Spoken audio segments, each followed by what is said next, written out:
Missing someone, love with all your heart. Missing someone, love with heart. How much you miss it, and you miss it.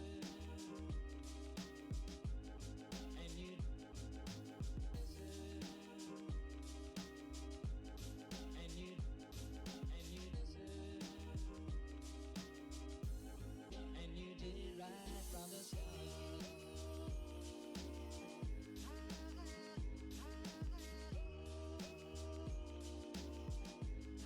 And you did it right from the start.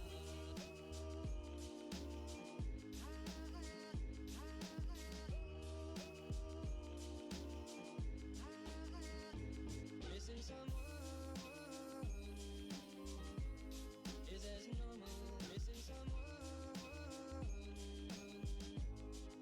and missing someone is as normal. Missing someone.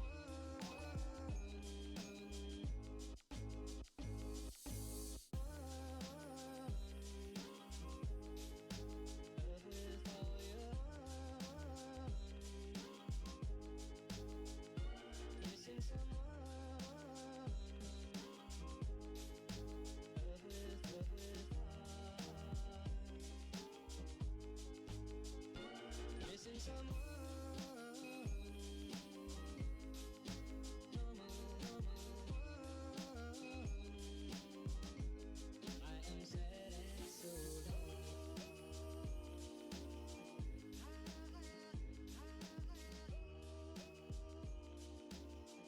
I am sad and so low.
I think it's all angels just walk by.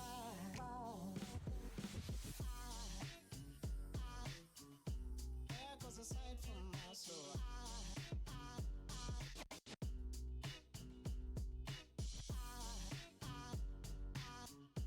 There goes a sight, there goes a sight. Now there goes a sight from my there goes a sight.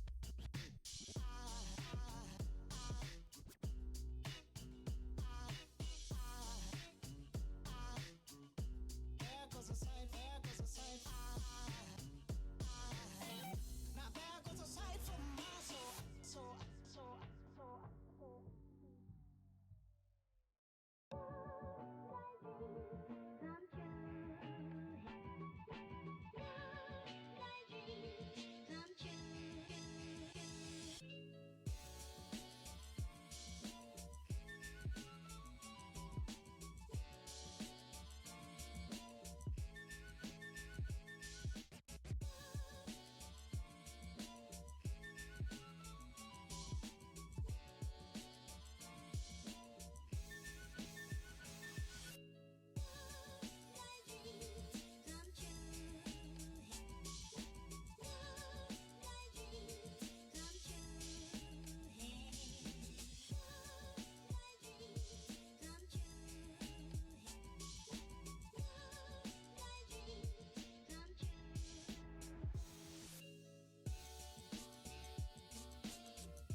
Oh, this dress is so pretty on a stream. It is. It's so much deeper, actually. Yeah, it looks cooler on stream than it is in real life, but... Welcome on back to BLT. Oh, God. I was like, I was about to ask. I was like, do you remember the opening? I got this. Okay, all right. Hey, guys. Welcome back to Sunday Sippin, where we begin and end every week. With a conversation and a drink. I'm Trey. I'm Ling. And this is Sunday Sippin. Welcome to the BLT Speakeasy. Hey! Shimmer.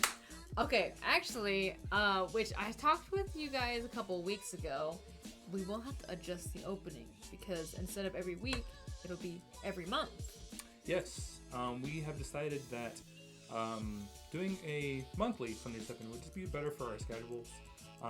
As you guys know, I have, well, now, only one job, actually. One job that is alcohol related. Yeah, one job. So I'm able to put something else in that little missing spot. I used to work for a distillery and a speakeasy, and used to do Sunday Sippin, but now I'm just at the speakeasy, and I can be creative on here now. So, woo! Yeah. Let's go ahead and say hi to everybody. We have a lot of sippers here. Thank you guys so much for joining us. First off, thank you, Joe, for the sub. Thank you.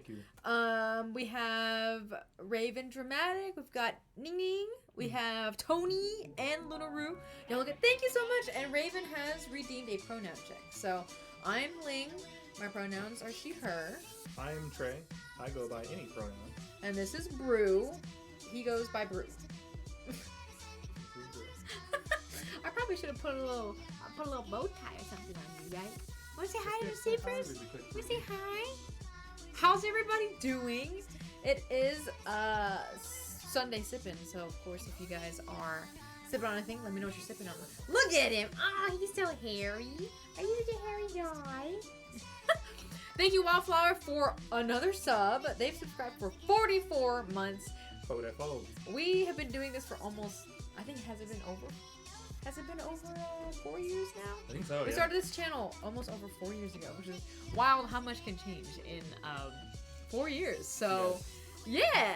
Thank you guys so much for coming and joining the first Sunday Sippin' of 2025. Cool. And yes, with the pronoun checks, y'all introduce yourselves in the chat and then let us know your pronouns as well. Also, is the music level okay? I feel like it might be a little loud, but... Okay. What's up, Turtle? Yeah, I I think I saw Turtle. What up, Turtle? This feels good. I haven't Yeah, been so how on you feel? stream. Welcome back to the BLT bar. Yeah, I haven't been on stream in so long, and it's weird. I feel like I haven't been in my own bar in a long time, other than like running in here, grabbing a quick whiskey or tequila or something, and then leaving the room to go enjoy it somewhere else. So yeah, it feels like home. Yes. Welcome back home. Welcome to the bar, the Speakeasy. Yeah. Yo, it's Jizzle! Your Highness. Hey. Your Highness. Like Welcome, how everybody. say, she, her. Hi. That's the hi. All right, what are we doing today, baby? So, this is the Speakeasy night, well requested by a lot of you guys. Everybody enjoys dressing up, looking nice and fancier than usual, and then having a couple of fun drinks. So, since this is a Speakeasy night, I figured it'd be a fun thing for us to do is to make a couple of Prohibition favorites. So last time it was an open bar, so we kind of just like tossed some ideas around, but I think making a couple of just Prohibition cocktails that you enjoy. Yeah.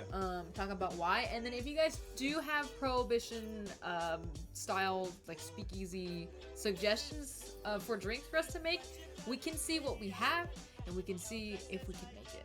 Yeah. So our bar probably looks slightly different. Yes, I did just kind of like shove what was on this table onto the shelves behind us, but yeah, we should still have things to make things. So I realize there's just as many bottles as there are knickknacks in places. Yeah. Like there's just like things. Yo, Splits is here. Yes. What up, Back to Splits? the Roaring 20s. Thank you so much. Yeah, I know you guys a lot of you guys like the Speakeasy theme. And it just so happens that Trey's been practicing the whole Speakeasy cocktail thing. So Yeah. it's bada my bing, bada boom. Day job or night job. My eyes are stuck on the stack behind. Which stack? There's lots of stacks of things behind us. This one, right? These are the cocktail books. Actually, I think I This still. isn't even all of them, to be honest. No, it's just a select few. Yeah. There's here. There's one here. There's some Yes. over there. There's two piles. Of Yeah, them there's over two there. piles this way. Split says, somebody watch the door so the cops can't come in. Oh, that's why we got Brew. Brew's Yeah, the yeah. bouncer. Technically, Wildflower's our bouncer. So, Brew's a bouncer in training. yes, Yeah. but we do have a bouncer. Thank you, Wildflower. Alright, well, if I'm going to be making some drinks, Yes. I'm going to go get a hair tie because my hair is in my face. Yeah. And, yeah, let's go do that real quick. Do you have your ID for those? Yes. You get Brew, Wildflower, ID everybody that comes through the door, please. But yes, I know I didn't stream last week. We were prepping for this week, and thank you again for your patience because, of course, literally, I was setting up for stream. I had everything all set up. Literally, just press go, and we're good. And of course, OBS is like, oh, by the way, you need to update, or else we're not gonna work. And I'm like, you couldn't tell me that before? You didn't tell me that before, bro. Wee woo, here comes the cop. Make him disappear. I'm always confused on what falls under the Prohibition category. Ow. But there's this martini called the Porn Star Martini, and it's so good. Is that a Prohibition cocktail, you think? I Or a don't couple believe so. After? No, I think that's way after. So, Okay. Pornstar Martini actually got really popular with, I want to say, oh gosh, I'm going to get the celebrity wrong, but I think it was Marilyn Monroe tried it, Okay. and she loved it so much that she would always get one, and then there was a picture taken of her holding a Pornstar Martini, which kind of sparked the hype behind it. Yeah. I don't know if that's the exact story for mixing it up with something else, but I don't think that's a Prohibition style cocktail. Okay. Wildflower is doing her bouncing job. Cool. Also, Wildflower, we're gonna request a Google verification on the origin of the Porn Star Martini. Oh, is Wildflower already working? I mean, seems like Wildflower's working right here. I'm saying, did they enact? Was someone belligerent? No, there's nobody belligerent, Oh, but okay. Splits was just saying just in case the cops are here. Okay, gotcha. Super Saiyan Turtle, you want a finger? Bam! Bada bing, bada boom. But yeah, so first off, let us know how you guys are doing. How has everybody been? How's everybody's 2025 been? Mm-hmm. Last time we were streaming, I was doing Lego stream, so we're nice and cozy. Now we're ready to drink. Yeah. I probably need more water, I mean, to be honest. Yeah, let me hydrate before I dehydrate. Yes. We've been busy here. Busy in other aspects of life and not quite the alcohol industry because January is historically a very slow time for bars, speakeasies, all the good jazz, anything that involves alcohol. So enjoying the slow at work, but also busier to catch up and refill other things as a part of us, which is good. For sure.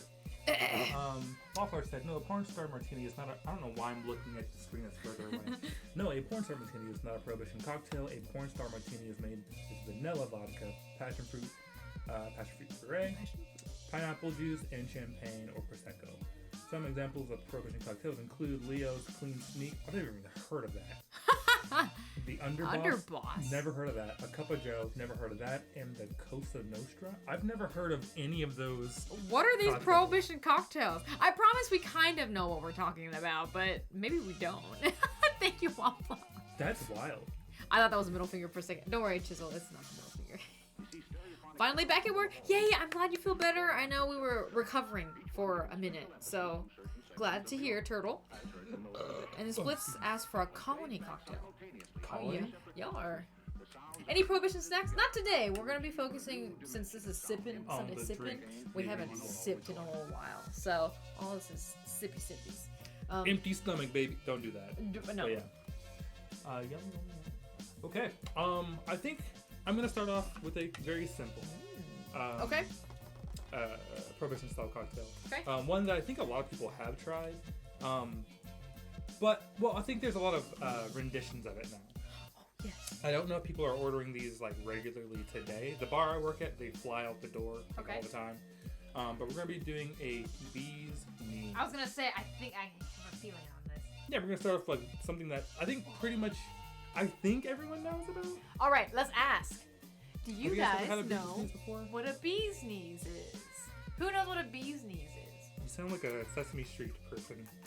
Who knows what a bee's knees? A bee's knees. Peeping those fresh nails. Actually, your nails match your shirt. They do. They're not even fresh though. I got them done a while ago, and then I just changed the. I'm with the cut on the shape. The shape. Yeah. They were square, but now they're oval. Not oval. Almond? Yeah, almonds. They're a little sharper than almond, but yeah. Yeah. Bee's knees is a. Chisel said it's an Australian beer. Like bee's knees, the cocktail. This one sounds yummy. Leo's Clean Sneak is a prohibition area cocktail made with gin, maraschino, alpine liqueur, and lime. Alpine liqueur. It must be very herbal, I'm guessing. I might be able to make a rendition of it. Okay. I don't know how I would do that pininess, but Somebody requested a colony cocktail, right? Alpine liqueur is gin. With gin is piney as hell. That's what I was thinking too, Joe. It's like it. You'd have to. The ratios would have to be. the thing is, like, a lot of those prohibition style cocktails weren't good. Oh yeah. Yeah. They're there to make sure that you get toasty, roasty, toasty. Well, I mean, yeah, it was that, and also the spirit itself back then was awful. It tasted so bad. So, like, what better way to fix that than add a ton of lemon juice and a ton of sugar to it? That's and all just you hope for the had, best? right? Yeah. Palates weren't really refined back then at all. So, like, they were just like, I want to say hi. I don't want to hurt myself from drinking this. So, Going blind. Bee Sneeze is Flapper's favorite. Ooh. Underboss is a Prohibition-era cocktail that contains rye, sweet vermouth, benedictine, calvados, and bitters. okay, I don't have calvados here. Which is strange. I feel like we would. That'd be one of those things like, I need that, and then you get it, and we just like would never use it. Hi, puppy, how are you? Woof. You say hi to Chisel? Say hi to everybody? Oh, you can't be yawning on the job, sir. Brew doesn't really woof. He, like, burps. Burps. Yeah, he like... B-E-R-F. Yeah, he kind of burps, too. The Aviation. That's a good one. Well, you're starting off with the... Bee's knees. Oh, does anybody know what's in a bee's knees? That was the question. The question. A hint is in the name. Because some of Splits knows. what the bee's knees is. But a bee's knees to start off does sound nice. Huh. Also, I was able to get some new coupe glasses, so we Huh? can give those a little try. Alright. Wildflower and I went thrifting last week, so I was able to find some new. Wildflower's a burp. That's what you do, huh?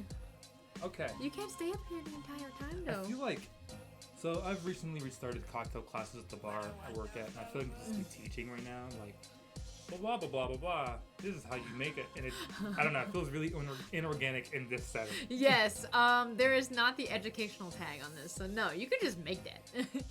Make that shit. I'm gonna start Alright, Bubba's, they want with to give you a treat. Do you want a treat? this. Do you want a treat, Bubba's? Give you a Cheeto. Turtle wants to give you a treat, Roofy. I think he needs the treats from downstairs. Oh. Alright, hold on, Bubba's. Let me get you. Do we not have any up here? I think I gave him the last. That's gonna be like. Alright, Good? downstairs. I'm almost positive we had treats on the back bar. Like. Brew apparently put his nose in the treat bag, and then I think he went through all of them. So I don't know. Split said, gin, lemon juice, honey syrup, and lemon twist. Yes, that is a bee's knees, and it's a very good Splits did. It's a very good, refreshing drink. I don't think there's anyone, unless you just hate honey. These treats. Did I spell it right? On camera? Did you spell it right? Did I face him the correct way? Probably what I should say. Ta-da! Brew. Alright.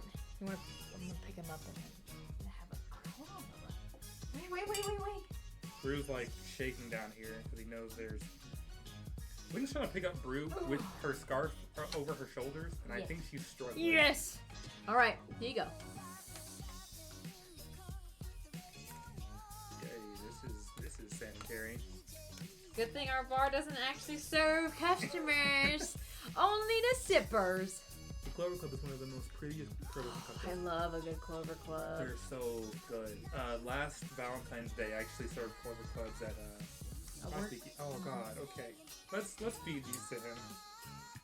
There's like a sheen of just saliva. Come on, Bubba's. There you go. Whoa. Do we have any hand sanitizer? Right there. In that little green ball. Little green box? Oh. Bam. Bada bing, bada boom. Clover Clubs are very pretty.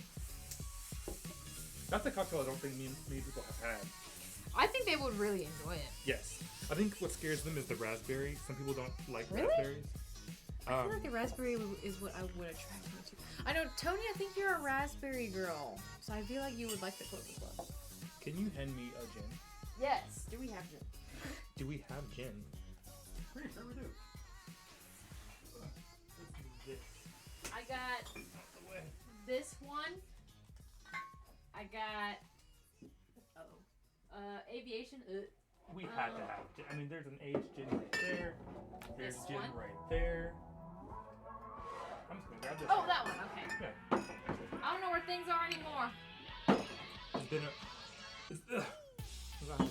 It's been a minute since I've made drinks in here, so I don't think either of us know where anything is. It's like the general direction.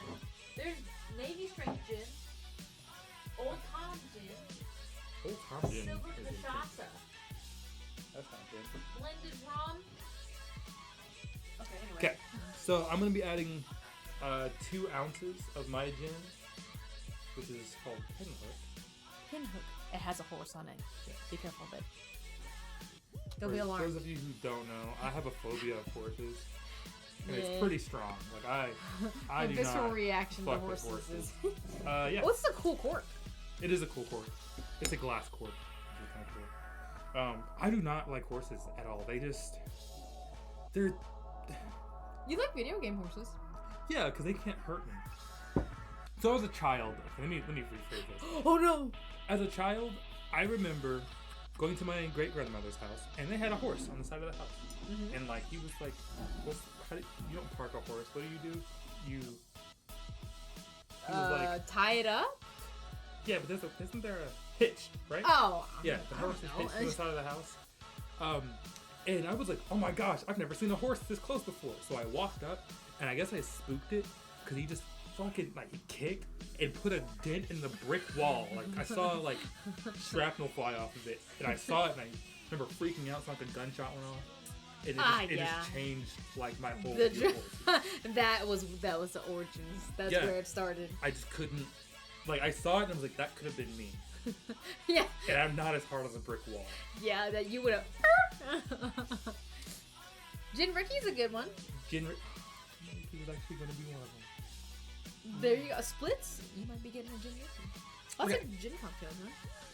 Yes. Drama unlocked. Yes. During Prohibition, gin was actually really good because gin was so easy to make. I guess you can make it, yeah. Gin is just made. It's a neutral spirit like vodka, right? And then you just like add botanicals and shit to it. Essentially, when through the distilling process, the botanical flavors are infused into it. You can also do bathtub style gin, which is like you get the gin, a large amount of it, and then you just put your botanicals. It's like, you know, the way that you would steep tea, you like steep alcohol. So I'm gonna add 3/4 ounce of lemon juice. Lemon. Fresh squeeze is always good. I'm just gonna say it. Don't buy those the little lemon juice. Like, the ones that look like lemons. Yeah, in the grocery store. Yeah. If you taste fresh lemon juice and then taste those, it's awful. Yeah, I know. Like it comes in handy when you need it for certain things, like cooking or like in a pinch. But if there's always a way to get fresh juice or make super juice, which is what we just had actually. Lemons, fake lemons. Flemons. Lemons. Hello, What it's up, my Blaze? city. Hi, welcome to the Speakeasy, the BLT Speakeasy. Oh yeah, Trey's a lot better at flipping bottles and bar flair. So I bet your cocktail shake's gonna look a little different on stream too. It will, because I think the last time I was on different. Sunday Sippin, I did the whole two-handed V shake.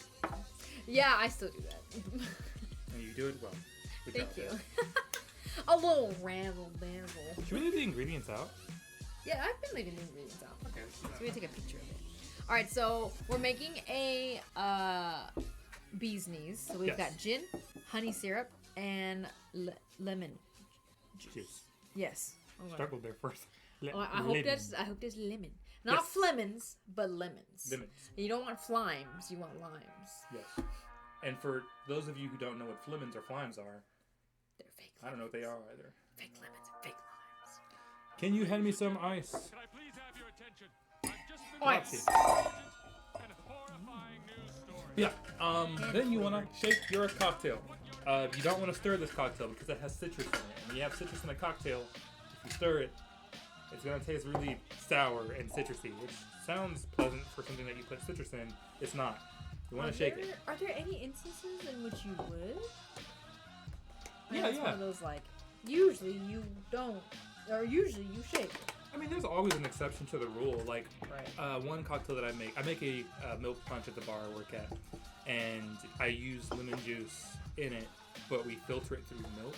So you don't shake the cocktail, you just pour it straight out and stir it down. But Oh, okay. the milk clarification process actually makes it less sour. Makes it less sour. Okay. Yeah. I figured since it's also speakeasy made, that this might be kind of cute to use. Yeah. Here, I'll show you guys what you shake.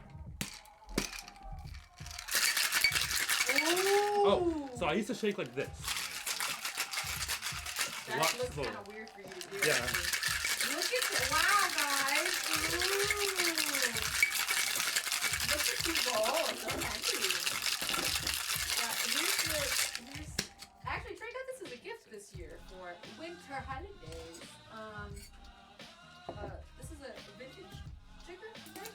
Oh, not that one. That one's Okay. it's made to look like it. It kind of feels nice. And then we're gonna go for Oh. the high pour.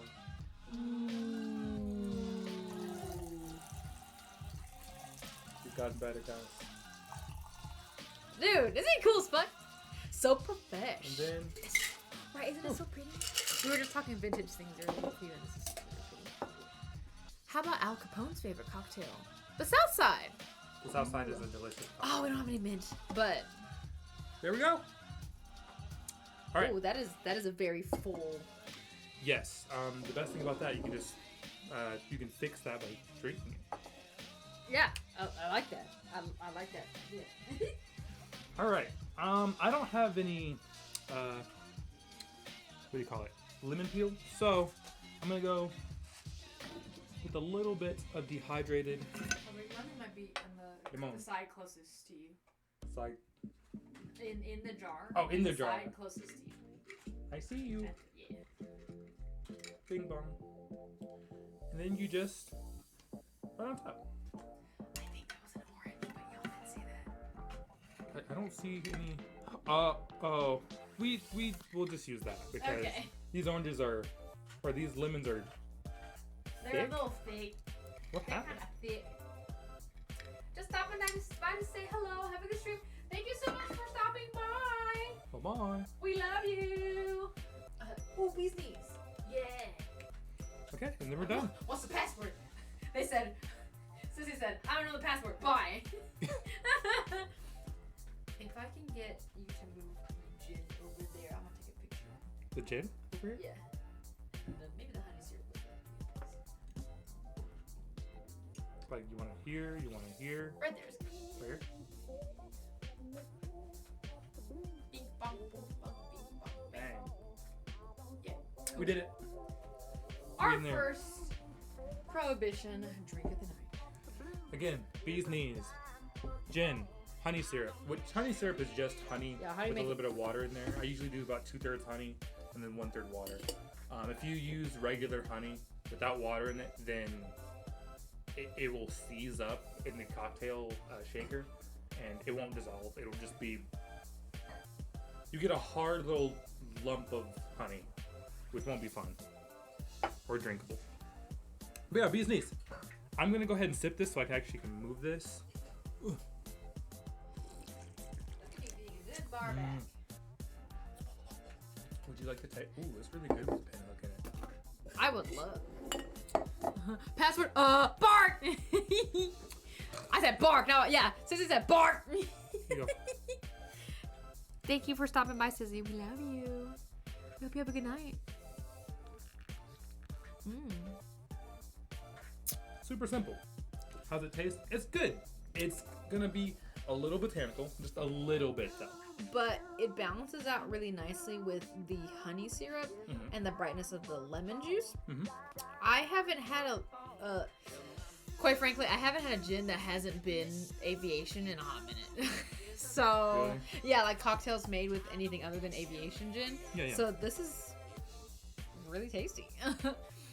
It's an easy drink too, like if you're wanting a cocktail but you don't want anything super like complex or intense to sip on. This might turn into one of those like after your third one it might taste like Juice.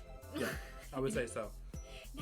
The fun thing to do with these is it's a cocktail that lets you taste Make a the heart with me for Sissy. a heart. Yeah. Good night, Sissy. I love you. Wait, my arm. Oh, there we go. Wait, Yay! hold Oh wait. Move. Let me. No, we got it. No, Oh, no. I this need to way. move. Bing. Yay! Got my side. Yeah, it's a cocktail that lets you kind of taste the gin, which, but there are some drinks that really let you do that, and I think this is one of them. So if I switched it for aviation, it would just kind of taste like lemon and honey. But with this one, I actually can taste the botanicals in here. Yeah, the botanicals and the pinhook. It gives me Is it listed? like marigold and like, of course there's a juniper, but it's not very strong at all. There's something floral about this. Like, Yeah. They don't list the Does it botanicals. not tell you on there? No. This is from Stable Reserves Distillery in Franklin, Tennessee. El Presidente, French 75. Splits is calling out the orders right here. French 75 is also really good. Very similar. Isn't it just a bee's elements of knees, it. but like Not really. champagne on top? There, French 75 is going to be gin, lemon juice, simple syrup, and champagne on top. So no honey, So no honey. just regular simple. Okay. Yeah. And there's The a lot hanky-panky. less gin in it. This has basically 2 There's ounces. more gin. There's Oh. there's less gin in the French 75. Okay, got it. That's a drink that actually can change quite a bit because you're adding 2 different alcohols, and depending on your champagne, some people use Prosecco. Oh yes, champagne can only be called champagne if it's made in the Champagne region of France. Yes. And you. I also have to market for a speakeasy and a distillery, so I literally have to like make sure if I'm writing down menus and somebody's using sparkling wine instead of champagne, it has to say sparkling wine on there. Yeah. Because I'd rather you get an upgrade versus a downgrade if you order something, right? Mhm. So if I say champagne on a menu, I'm like, yo, that's actually cool, like blah blah whatever, and I get it and I see you pouring sparkling wine, I would kind of be disappointed, right? Yeah. But if you go with like the French 75, but you're using a sparkling wine, and then I see you pop a champagne bottle, it's a ooh. yeah. What's next? Clever Club? No. So, we're gonna switch up quite a bit. Oh, first of all, let me ask this: who thinks they would enjoy a bee's knees? A bee's knees, yeah. I think most people, even if you're like, I'm not into sweet drinks, I think people fuck with the bee's knees. Yeah, cause it's not super sweet. The true Asian compliment for things that may or may not be sweet. It's not too sweet. Not too sweet. Joe, Wildflower, and Splits. All right, we got 3 on a ticket for you. See, the way to in like my culture, like when it comes to black people, how do you know if they like something? Well, it's a double-edged sword. It's really double-edged. If you Okay. hear someone say, "Who made this?" That's like either this shit fucking slaps, or don't say you made it. How do you know? Is it an inflection? Just gotta listen to the ancestors. That's it. Noted. Yeah. I'll let you know. Okay. All right, we have an order for 3 bee's knees. So this has procured 3 bee's knees. Cool. And then we got Turtle next to Blaze at the Speakeasy. Hey, we're making friends at the bar. Yeah. All right, is that rinsed out? Yeah, I did. Cool. All right, so next drink. Should I make it? Yes, I'm gonna have you make this one. Cool. But you're not gonna use a shaker. You're gonna use. I'm gonna what's my start nice, right here. Aha. Pardon me, guys. I'm gonna get a little close to you. This is when you sniff your bartender. Just kidding. Don't do that. Please don't sniff your bartender. Oh my god. Okay. So, while Lane's making this drink, I'm gonna tell you some do's and don'ts at a bar. Some bar etiquette as a patron. So, should I tell them what we're making first? And Well, first off, what are we making? Let's so we're gonna be making a drink called the Sazerac. Oh, we're doing the Sazerac. Make sure to Sazerac. have some mint. Would love to see the south side. Noted, Splits. We got you. We usually have mint, but it's winter and all of it died. So Yes. she's I make South Sides quite a bit, actually. I would say I make at least 5 a day when I'm really. working. Oh, Yeah, okay. yeah. It's popular. Very popular. Joe said, "I'll take 2. It's 2 Sazeracs coming right up." So Sazeracs. Sazeracs are. That's my panda phone. My phone. You can put it over there. Sazeracs are a very good drink, but they're very polarizing. I would say it's a pretty advanced level drink. Why is it advanced? It is advanced because of the ingredients. It is a stirred down cocktail that consists of usually rye whiskey, Sazerac whiskey to be. You said rye. Yeah, rye. Most people use Sazerac brand whiskey for it, but I. Okay, yeah. I was like, I really- think I've seen the Sazerac brand. Yeah. But yeah, whiskey.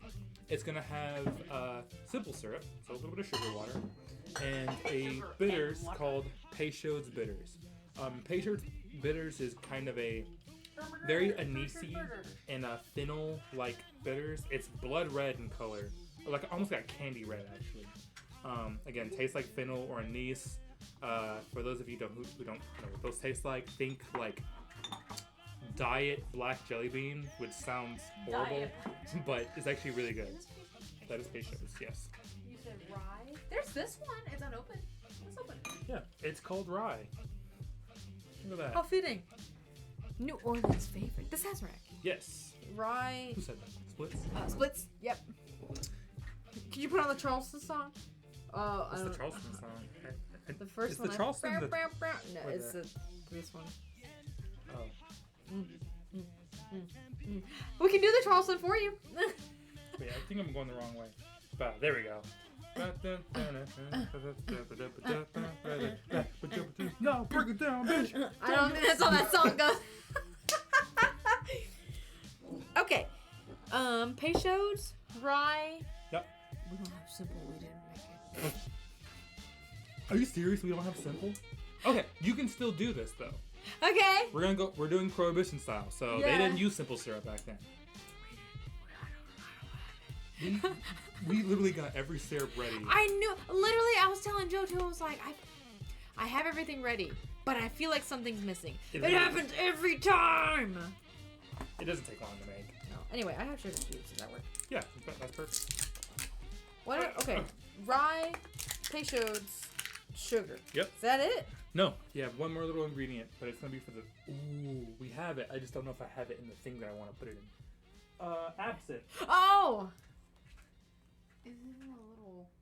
I thought I had it, but no, we can do it the another classic way. Where's the absinthe? Is it on your side? Absinthe is probably gonna be down there. I think Oh, it's on actually, your on side. this side. I think it's on your side. Where are you? This Yeah, there's a lot playlist. of bottles out here. Yes, it is. This playlist has felt super nostalgic to the channel's early days. Yes, we love DJ Quads. Also, is the music too loud? I think I asked this earlier, but I don't remember if we went back to that. You find it? I'm looking through all the sea of bottles. Are you sure on that side? Is red absinthe? Oh, There it is. I was like, I think I don't know where shit is, y'all. I keep all my spirits over there, and then all my liqueurs. Well, there's spirits here, but my liqueurs down here. And this is only for Scotch and Japanese whiskey, Absinthe. and Irish, I guess. Absinthe. No, it does not make you hallucinate. It is not. That was a lie created by the whiskey industry in order to tank the absinthe industry because people were loving absinthe. Wow, how Yeah, rude. Narcs. Okay, so am I gonna make this like you would make an old fashioned? Yeah, in a way. So what we're gonna do? We're gonna go ahead and add a sugar cube. We're gonna make it the prohibition way, so we won't add it to that. We're gonna add. Where's our rocks glass? Hey, here we go. We're gonna grab a rocks glass. Okay, We're gonna throw the sugar cube into the rocks glass. thrown in. So one ingredient, sugar cube. Okay. We're gonna add about. When I make a Sazerac, I make mine very Peychaud's-y. So I'm gonna add about 10 dashes of Peychaud's. Then I'm gonna make mine a little less. A little less. So Oh, I'm and gonna also when you do your dashes, turn the bottle completely upside down. Okay, a dash. You said 10. I'm gonna add 8. 8. If that's right. 1, 2, 3, 4, 5, 6, 7, 8. Perfect. Ooh, Boom. the screwdriver. Oh yeah, I feel like screwdrivers are also easy to get fucked up on. Yeah, just vodka and OJ. Yeah, you can't go wrong with that. Okay, so we got Peychaud in there. Now we're gonna make a little paste. We're gonna grab our bar spoon. This one has a little. I mean, has our spoon. So on this side, there's a little tiny platform. We're gonna use that to muddle. Smooshy. Yeah, the proper term is smooshy. Smooshy. You have to smooshy. Move these over here. Smooshy. Yep. Ooh. Ooh. Smooshy. All right. This has been smooshy. Welcome to the bayou. I don't know why I turned into Arthur Then Morgan. you turn it on. Yeah. My brother actually has been playing Red Dead Redemption 2 again. That game. I feel like it's been a while now. The plus, I guess, about having short-term memory is that after a while, you do forget, kind of the intricacies and stuff of things that you've played and seen, movie and TV series wise. So you can go back and rewatch it. It's almost like new. It's like second drink when your ice melts. Yeah. Yes. Okay. Okay, nice and pulverized in there. Yep. Cool. So now we're gonna add. I like to add my ice in at this point.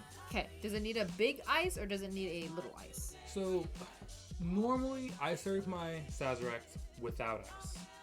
I get this drink super cold, serve it without ice. But since we're not using simple syrup, I'm gonna add ice just Okay. because I really want the rest of that sugar down there to get nice and dissolved. Okay. So we're gonna add one big cube. One big ice, like an old fashioned. Right? Yeah. Ooh, look Exactly. how pretty this is. Wait, I have to show them. I know it's not. Look how clear this ice is, guys. How about the little See that? Italian? Yo, meatballs? that's so cool. Also, ignore how bad my nails are. But, like, isn't that crazy? It's clear. What the hell is Waldorf? Waldorf salad, yeah. What is that? It's like an apples. You know, like chicken salad. It's Yeah. similar to chicken salad without the chicken, basically. So Oh, no. apple, mayo, walnut. Chicken salad sounds great right now. I just don't know if I don't want chicken salad without the chicken part. That's basically it. It looks good as fuck. Does I it? think there's potato. It sounds like a. I don't know. I've like a- seen it before though. Like a poor food, like a food that people would make back then because meat wasn't That's all easily you have. Yeah, accessible. Yeah. something like that. She's dropping She drew it. Italian meatballs for the next Oh my god, Speakeasy. this thing is in there. This one. He said, "Excuse me. All right. Oh my god. Do we want to do a tasting of this? Yeah. How many people here like rye whiskey? Wait, actually, hold on. How many people here have tried rye whiskey? I'll start there. I think a lot of people have. They probably don't even know it though. Don't forget Super Bowl Sunday cocktails. Oh, what? Damn, the Super Bowl's already coming up that fast. Look how cute little baby onesies are. Yeah, so small. Yeah, how many people are cognizant of the fact they tried rye whiskey? I probably should ask it that way. Are aware that they've tried rye whiskey. I think the other day I had to fill in for somebody at the distillery. Hold on. I had to fill in for somebody at the distillery, like as a bartender, because I started off as a bartender there. Well, I'll say bartender. I started off as a part of the bar tasting staff. guy. Yeah, I started off as the bar staff. So this person that I was working with also was newer.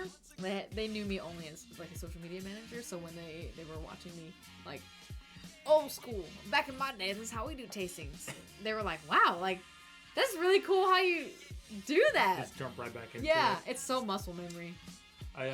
Turtle does not drink. Turtle doesn't drink. We Okay, gotta do not a mine. non-alcoholic stream. Yeah, we usually did mocktail May, so we've got a couple cool like new mocktails and like new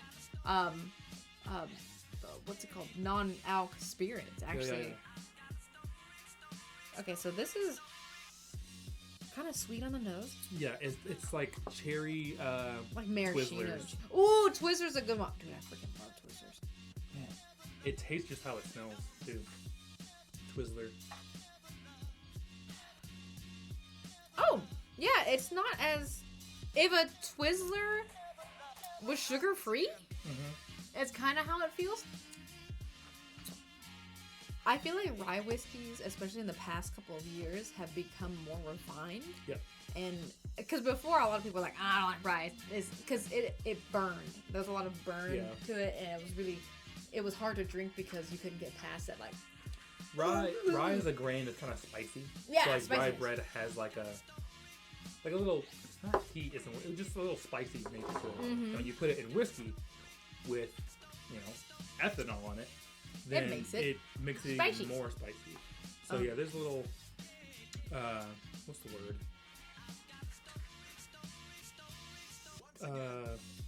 spice. Aversion to it. Oh, okay, yeah. Let me see the measurements on this one. Oh, yeah. I actually don't know what the measurements are. Because this is my first time Here's using this and this water right here. Cool. We'll drink the water. All right. This is 2 ounces being poured in here. See. 2 ounces. Two. I think that's probably 1.5. This is definitely probably like a 1.5-er. Yeah. Let's drink this. 1.5. I don't drink either. Once in a blue moon. Okay, noted. Yeah, we'll have to do mocktails for y'all. Oh, we are at a weird. This is a weird size jigger. This is a 1 3/4 and probably a 0.75. So What the fuck? yeah, we have one of those. Oh. This is a weird one. But I gotta head out. Thank y'all for the entertainment. Have a great rest of the night. All right, thank you so much for joining, Tony. Thank you, Tony. We hope you have a good night as well, and we'll see you soon. Bye bye. Bye. Okay, so that is 3/4. We'll have to find out. 3/4. Okay, so that's fucking weird. Yeah. I'm just gonna use the bell jigger. Sometimes they're weird like that. It's a pretty one though. Mm-hmm. Can you hand me that little paper towel so I can wipe up this? Here you go. Thank you. Okay, so we're gonna add 2 ounces of our rye whiskey to this glass. 2 ounces of rye. We have a new follower. There's a new sipper here. What up, If you Sipper? can help me read, I can't read their name. w- Thank you so we much for the have- follow. I'm looking. The name's cut off. Let me see. You said 2 ounces of rye, right? Yes. Also, the music stopped. Why did music stop? Oh yeah. There we go. Okay. 2 ounces of rye. And the Sid. Sid Ray O. Is that it? Sid Ray O. Thank you so much for the follow. Welcome to the BLT bar. Actually, it's the BLT Speakeasy tonight. But welcome to the BLT bar. If you're holding a speakeasy party somewhere, yes, I'll try food cocktails. But as for the normal weekend, then no. That's fair. We still got to hear the bar's do's and don'ts. So Rail said no. Yeah. Yes. that's Okay. right. So while I'm making this drink, Yes. then. So All let's right, go ahead 2 and give that ounces a of rye. stir. Okay. Yep. And go. Perfect. So, the first thing, if you sit at the bar, please do not do this. Sometimes when you sit at the bar, you are within arm reach of all the bartender's ingredients. When I'm at the bar, my bitter, I have a little carousel thing that has all my bitters on it. So if I spin it, I can pick which one I want.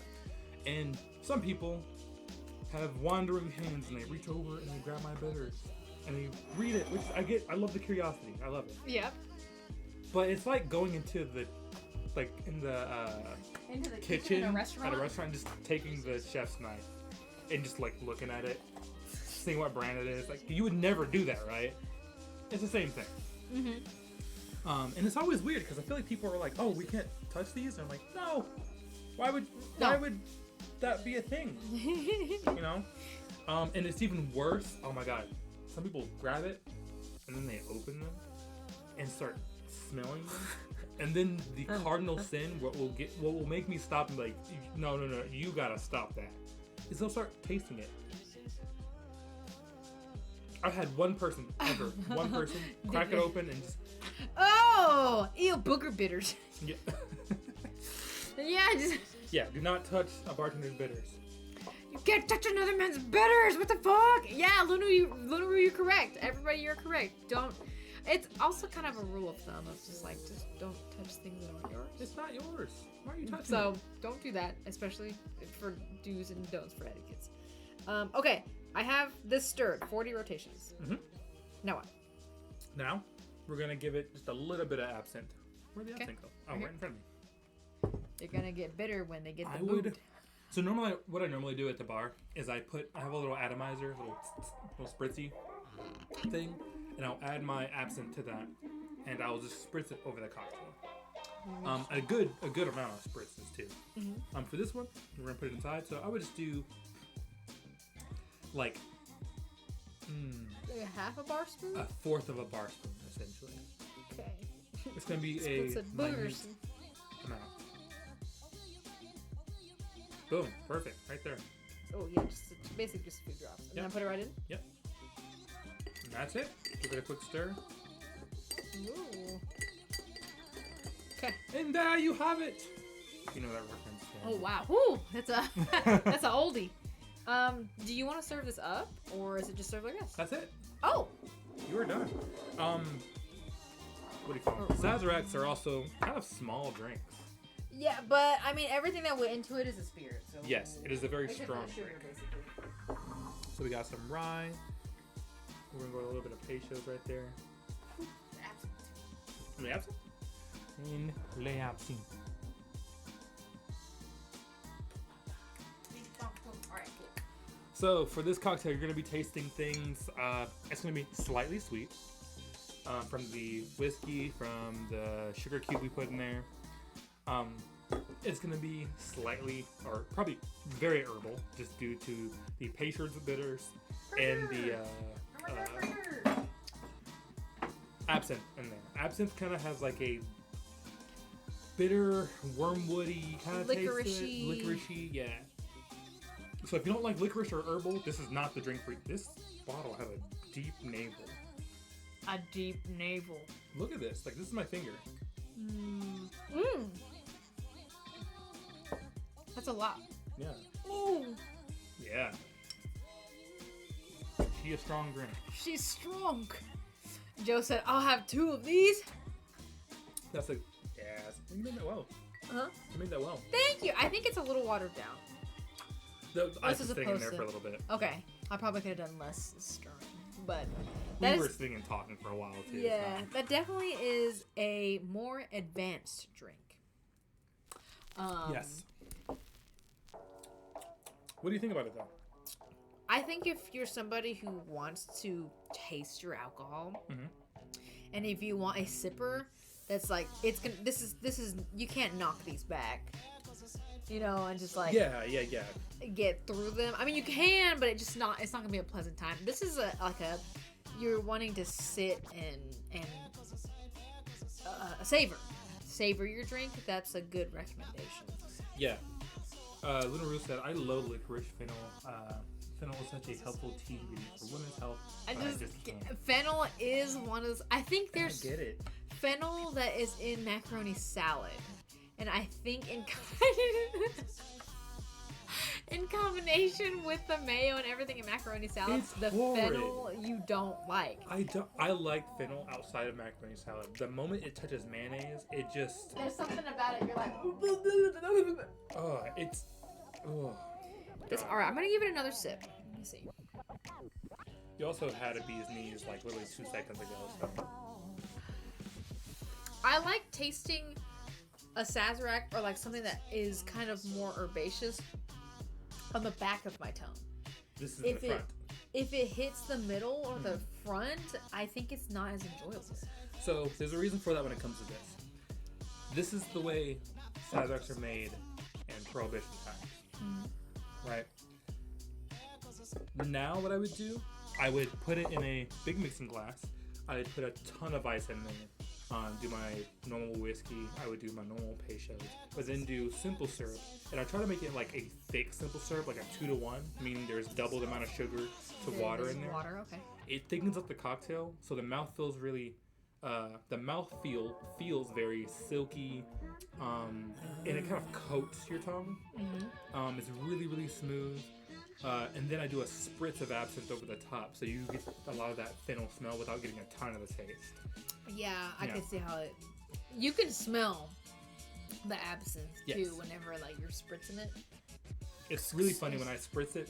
Immediately, see people everyone at the turn bar up, like turn their head and they're like, "That smells amazing. What is that?" I'm Amazing. like, "It's absinthe, baby." And they're like, "I've never had absinthe. Can I try it?" And I'm like, "You're about to experience something that you're either gonna love, but most likely will hate." I took some fenugreek with fennel to help with breastfeeding. It's supposed to help production. Oh, Fenugreek. fenugreek is also kind of. It looks a little bit like fennel. I want to say. I don't know if it's like a grain. Help me out. I think it might be a grain. Fenugreek? Yeah, I've but never heard of it. fenugreek. It also might be like an herb. Herbal Spice kind of thing? type deal thing. Fennel is used in pho often, Yes. and then it's also you can put it into mold wine, like it's in the part of the mold spices. Pho sounds so good. I know right my now. mouth literally started watering. That's not a prohibition snack. That's a meal. All right, this one's gonna be you. Thank you. You've never really enjoyed these though. I'd rather Sazeracs are cool and all. I think it's one of those where like if somebody got a Sazerac, I would try it, but I wouldn't ever order one myself. I'd rather get an old fashioned at that point because it's still spirit bitter sugar. There's just less fennel Yeah. flavor. I feel like old fashions are a little bit more approachable than Sazeracs are. Fun fact: the Sazerac is the very first cocktail I've ever had. Yep. A little pub in town. Yep. And I remember drinking it, and I was like, I do not like this. It's really strong, but I bought it. I'm not letting it go to waste. It But, was rough. Yeah. I think did I have a revolver? My first drink when I turned 21 was Thunder Ann's IPA. Yeah. It was I had an IPA. Your first taste of alcohol was a cap full of Jägermeister. I Any was there. snacks for next prohibition? No, drinking on an empty stomach.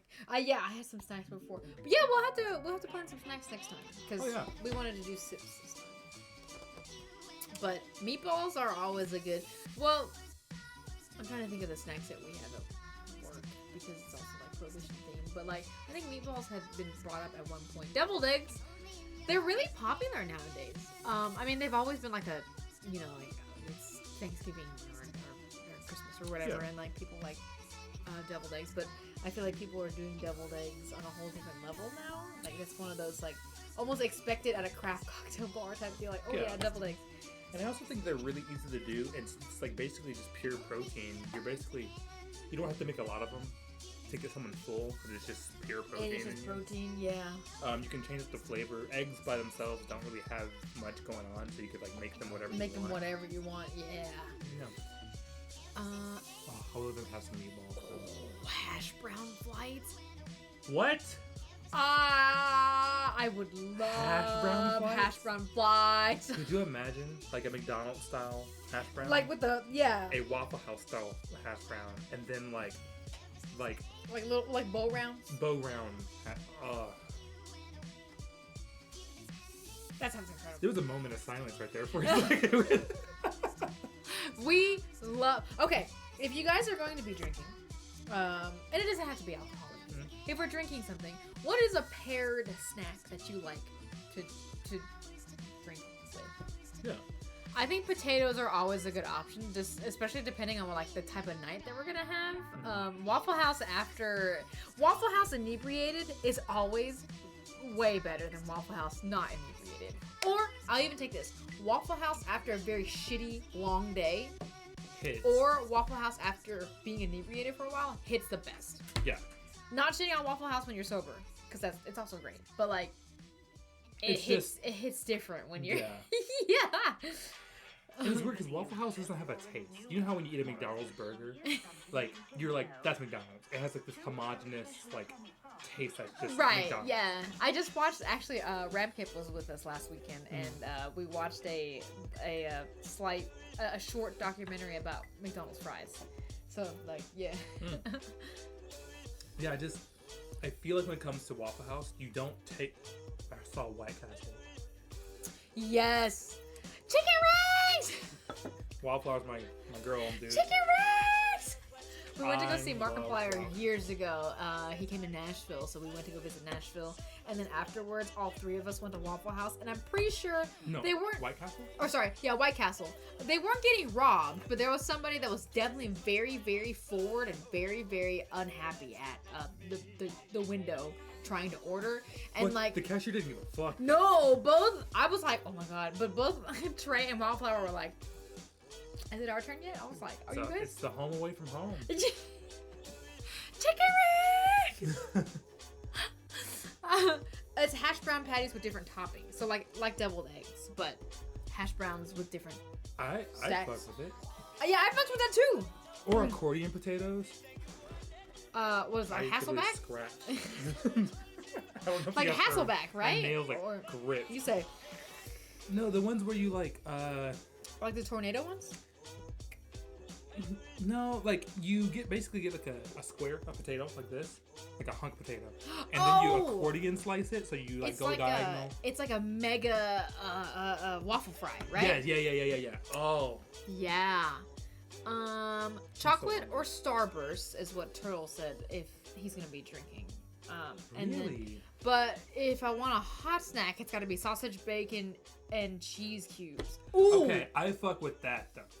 Because you got the protein, you got some dairy. I need protein when I drink. Protein? Yeah. I feel like carbs are my go-to. See, I think bloat makes me feel horrible. That's right, and then carbs make you bloat a little more. Yeah. Like, I know particularly you, but like... Yeah. Okay, I can... Alright, I'm picking up what you're putting down. Like, if you give me some, like, chorizo, or, like, some prosciutto, Parmesan cheese, something like that. Something that's... Because you can't get salty, savory very often. Yeah. In drinks. Edamame, like something like that. Okay. A plant-based protein or like. Dude, I protein, box protein? with edamame. I'm gonna have some after this. Box with edamame. Yeah. This would go so. Okay, sorry. We are Anyway, on the different topic. sorry. Last drink. Lunaroo, well, actually, before we go off the snack topic, Okay. Lunaroo says that she likes different marinated olives for a drink snack. Mm-hmm. And then different stuffed olives. Okay. Olives are usually polarizing. So, are you team olive or team not olive? I'm team I olive. love olives. I have not found a good Kalamata olive yet, though. They're like low tier for me. Are those the softer ones? the soft, kind of like purpley, Yes. reddish ones? They're okay. They're I don't- really good only if the pit's in and they're warm with olive oil. Okay, I can fucks with them warm, I think. I've only had them cold.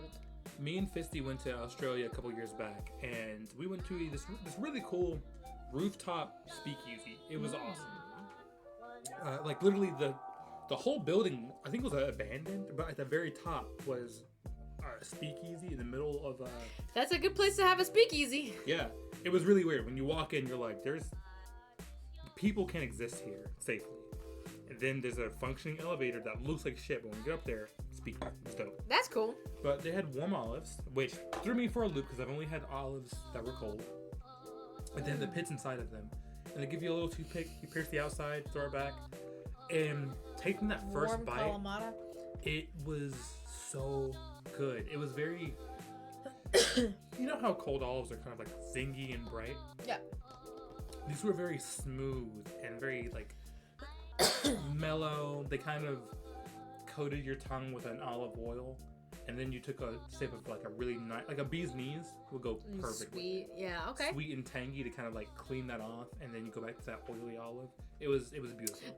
That's I don't remember where I found this out, but like I was, you know how food and drinks pair with each other. Like I didn't know what that meant. I just thought like, oh yeah, it tastes good together, right? But when a food and a drink pair together, the way that they work in tandem, they work in tandem with each other. So like, I think the example was a certain type of like wine with a certain type of like protein. Like I think Sure. maybe red wine and red meat, so like a steak. Yeah. The steak is fatty. It's got like a lot of savory notes, and when you drink like a drier red wine with it, the wine resets your palate Yeah. to it gets All rid that of all the umami fatty. and the fat It goes away. Yeah. Yeah. So that leaves you craving more steak after you've taken that sip of wine, Yeah. and then vice versa. That's how food and wines and food and drink pair with each other. Yeah. I didn't know about. A good way to think of it for me is like a good food pairing is like a really interesting game of ping pong. Like when you see someone like Yeah, and you're like, watching. Yeah. after about 10 rounds, you're like, or 10 rallies, you're like, oh, Oh shit, shit, they're in it. they're playing ping pong. That's what a good food pairing is. Yes. Fisty, I was actually gifted a cheese and wine pairing for my birthday this year. And I think this might have been where I learned it. In addition to, if it grows together, it goes together. So like cheeses made in a certain region plus wines made in a certain region tend to pair well together because Yeah. they're grown together and they taste good together. So yeah. Wildflower has not attempted to try olives in some years, so she doesn't know. Did you enjoy olives? I'm guessing from No, the way you phrased it, I you was did like, she's team no olives. She doesn't. okay. I think now she would need to find her olive and Her also the olive. vehicle.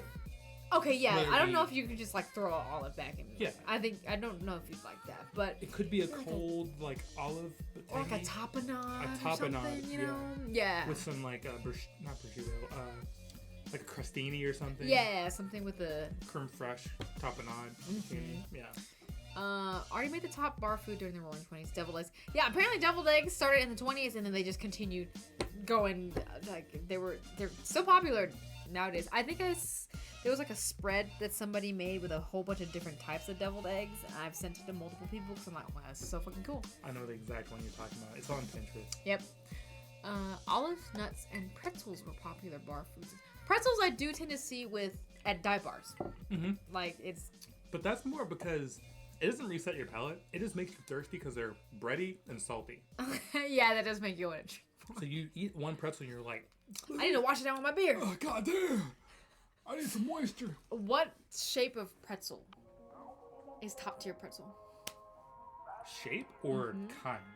Yeah, both. But like, are you a stick pretzel? Are you mini pretzel?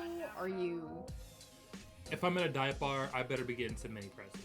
I want the You want the little baby I want the ones, little, like the tiny, You know, I but want like- the Pac-Man. but crunchy. Yeah, crunchy. Diet bar.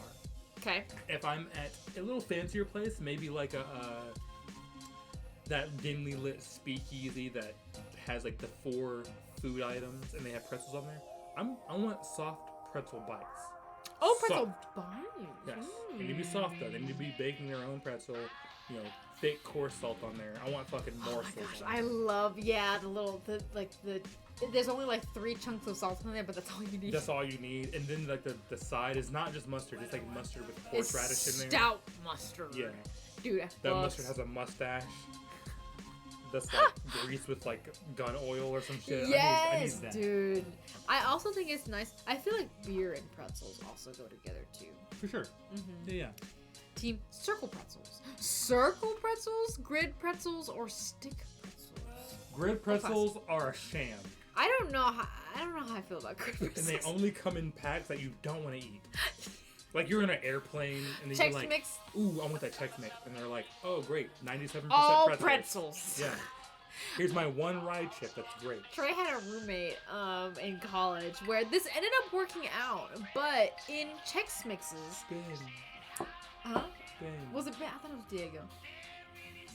You're right. It was Diego. Yeah. So Yeah. in Chex Mix, his roommate loved the pretzels the best, and Trey loves the rye chips the best, but he disliked the pretzels. His roommate was the opposite. Pretzels were the best, but rye chips were the worst. So they would just like swap with each other, and it was like harmonious. It was so great. And this friend I had was very a very abrasive and like curt kind of friend. Like if he's curt with you, he likes you. Right. So he'd literally come back from like a long day of classes and like kick in the door, throw his backpack on the ground, open up his extremely expensive limited edition guitar case, take out his Yep. extremely expensive limited edition guitar, start strumming it, and then be like, oh yeah, go back to his backpack, grab all the ride chips out of the Technics bag and just throw it at me and be like, there you go, bitch. And I would He just like, would. it would just hit me in the face. I'm like, thank you. And then I would start eating. Yes. It was a great relationship. Correct. I think he's in the lesser opinion of the Chex Mix tier, because like I feel like pretzels are kind of low tier. I agree. Yeah, they're I not. think pretzels are the lowest tier. Rye chips are the highest tier. That's why they have their own bag. And that's also why there's more of them. If you get a mixture bag of something and there's a lot of something, it's the least favorite. Like mixed nuts, y'all. I love a good peanut, right? But I'm paying $10 for a bucket of mostly peanuts. Like y'all, come on. I know. What's the best mixed nut though? See, And that's different. there's a wrong answer, and I know you're gonna say it. I know my wife. The best You nut say in a mixed nut? macadamia. Oh, I do love a good macadamia, but it's not the best. Okay, that's pretty rough. This is I don't know if Look it's the that way. I'm gonna mouth the word to them, Okay. and if you say it, I'm gonna be so the mad. best one. Yes. You get close. I don't know macadamia. Now I'm thinking about, but I feel like it's because this is a Close your ears. okay. Blah blah blah blah blah blah blah blah blah. I think blah, she's blah, gonna blah, say blah, blah, Brazil nuts. If she says Brazil nuts, those giant, starchy. There's like 4 of them in there, but like, why are they in there? Who wants a Brazil nut? They're just giant, starchy, and taste like a dry water chestnut. No one wants it. You guys don't want that. Unless you do. But don't be that person. What's the best nut? Okay, so the thing is, I want to say a certain one, but realistically, it's another one. What's the one you want to say? The one I want to say is Brazil nuts. Oh my god! Yes! And too many versions.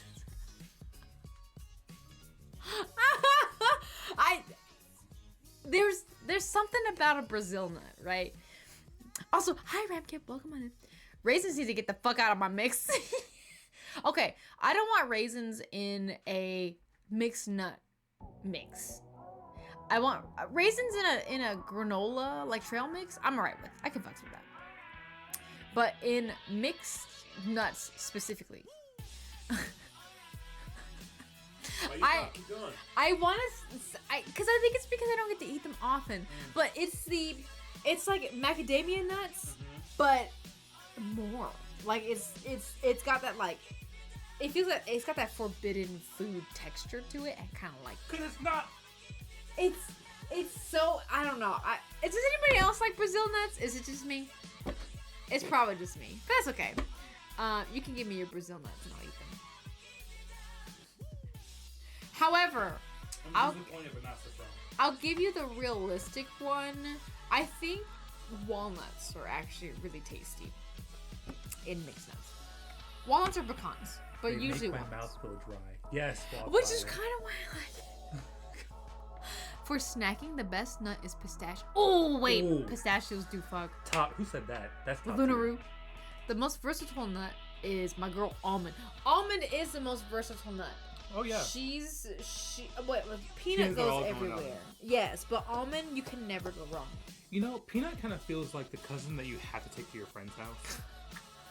You know what I mean? Where you're like, oh, I like her. what? I like her milk. I don't like. Why do you say it like I that? don't like that. I don't like that sentence at all.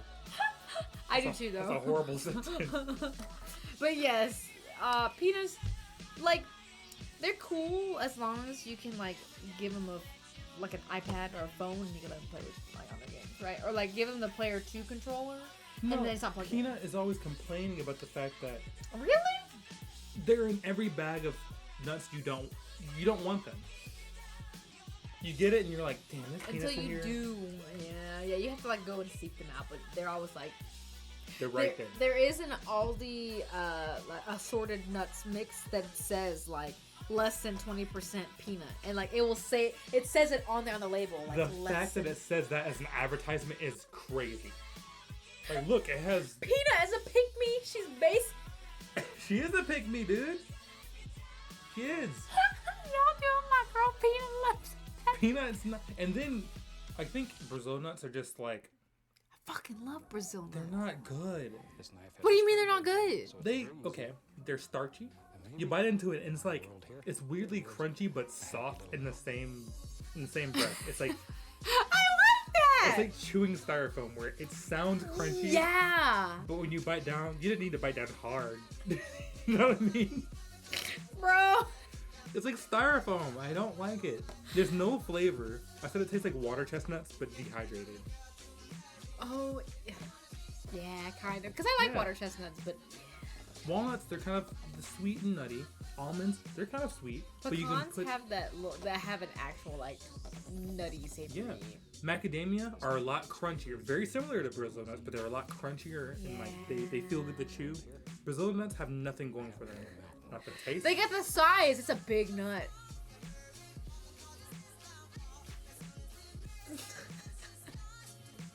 That's like saying it's not just a polished turd. It's a big one. You know what I mean?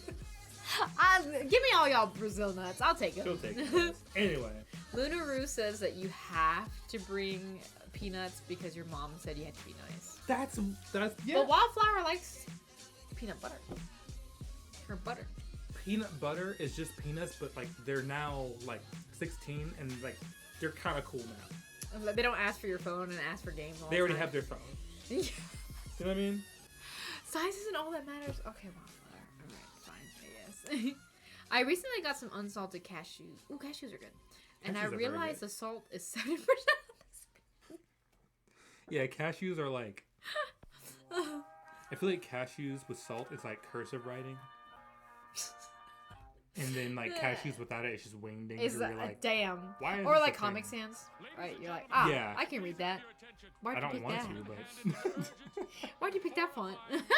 I don't remember the last drink I was gonna do. Splits brought up a gin Ricky.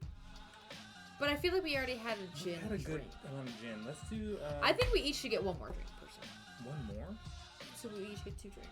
All right, cool. I feel like that's reasonable, right? What do y'all think? we each get one more drink?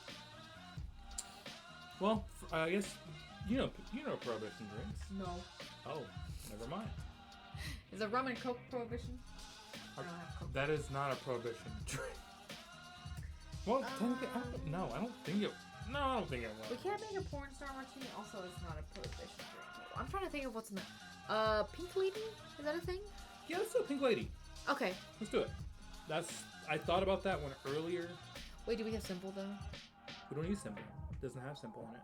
Oh, it uses grenadine. It has a grenade. Look at you. Yeah, I remember this. Big sexy brain in there. A big wrinkly brain. Okay, so I will say, there is a version of this drink, the Pink Lady, that I do. Sometimes I'm like, I feel weird asking for. I don't get it often, but the Pink Lady is pink because the grenadine that you put in this drink makes it pink, right? Yeah. There's a version of it without the grenadine. That's just, I think it's just simple syrup. It's a different sweetener. It's called the White Lady. Yeah, whenever I suggest that one at the bar, I tell them what's in it first, and they're like, "That sounds great. What is that?" I'm like, "The White Lady," and they're like, "Okay." I was talking with a coworker the other day, and they were like, "Yeah, you know what sounds really good today? I think I'm gonna have this after work. A White Lady." And then they stopped and they were like, I don't like the way that sounded. I mean the drink. And I was like, don't worry, I know exactly what you're talking about. But yeah, it does sound a little weird. Can we just call it the Lady? The Lady in White instead. Lady in White? See, that sounds so elegant. Yeah. Sounds... It could be anyone. It could be a nice, like yeah, split it, any right? lady in White. Yeah. The White Lady just sounds like Joanne, just kind of like thumbs up in it in her Facebook profile, you know? Alright, so I'm gonna do 1.5 ounces of Winterville gin. This is an aged gin that is primarily. This is another gin drink, so yeah. Yeah, this is primarily marigold. What? Joanne is a fine name. It is a fine name. It's a fine name.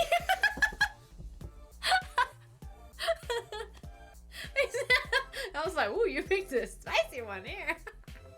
You know what I mean. You know what I mean.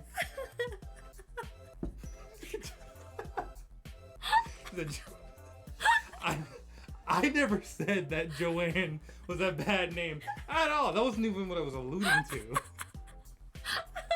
I'm dying. Damn, Oh I my became the God. villain so quick.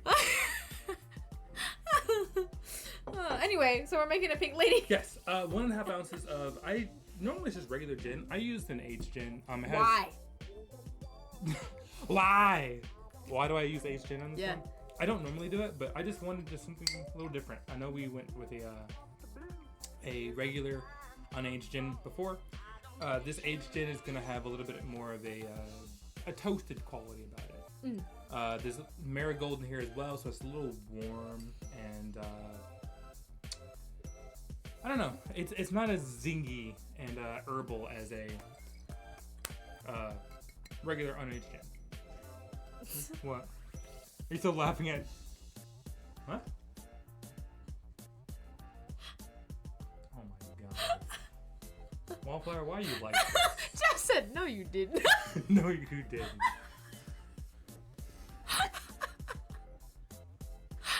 No, the fuck you didn't.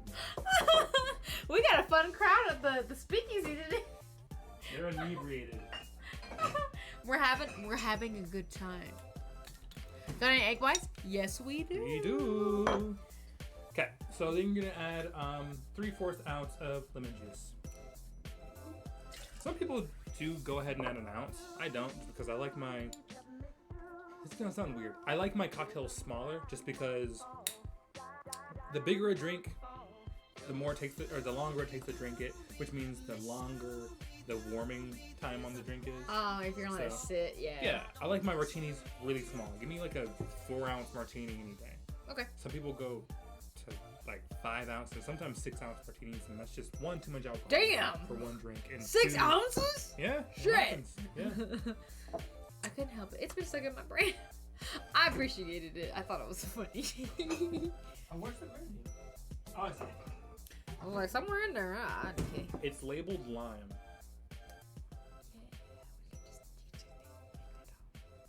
This is not lime juice. If this was lime juice, then There's something very, very wrong with it. So this grenadine Trey made. yes. I always homemade grenadine. Oh. It is delicious. Grenadine is pomegranate juice, right? Pomegranate base? juice. It's pomegranate juice, sugar, and I add pomegranate molasses to mine as well. Ooh. Pomegranate molasses Nice. has like a really tangy and very sweet, a dark sweetness like regular molasses. It's really good. Okay. And adds depth to your grenadine. When you are looking for grenadine in the store, though, make sure you're looking at the label. And like a lot of times nowadays, the companies and brands will just label their grenadine syrup. It's just colored simple syrup. It'll literally say like food coloring, like sugar, water. So whenever you're looking, if you obviously don't have to make everything, but whenever you're looking to purchase, just make sure you're looking at the ingredients label and seeing that there's some sort of juice in there. Sometimes they'll use cherry, sometimes pomegranate. If you can find pomegranate, it's the best. But make sure there's some sort of juice in there because it will taste better. The Pink Lady is a popular cocktail during the 1920s. Correct! Another Prohibition favorite. And I think the Pink Lady, I have a couple of photos of Trey making them when his job first opened, which is cool. I also don't know where Trey went. But yes, I know sometimes egg white is a little weird to see being put into something you're drinking, right? Like, I'm gonna drink an egg. But the egg white itself does help. It's the glass bottle egg whites. This is the lemon juice. The egg whites are... Right here.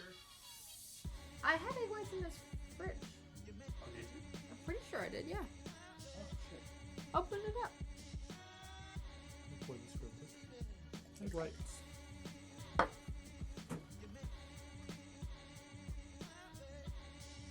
Is it not in there? It's right here in my face. Oh, okay. I was like, oh my god, I left the egg whites out somewhere.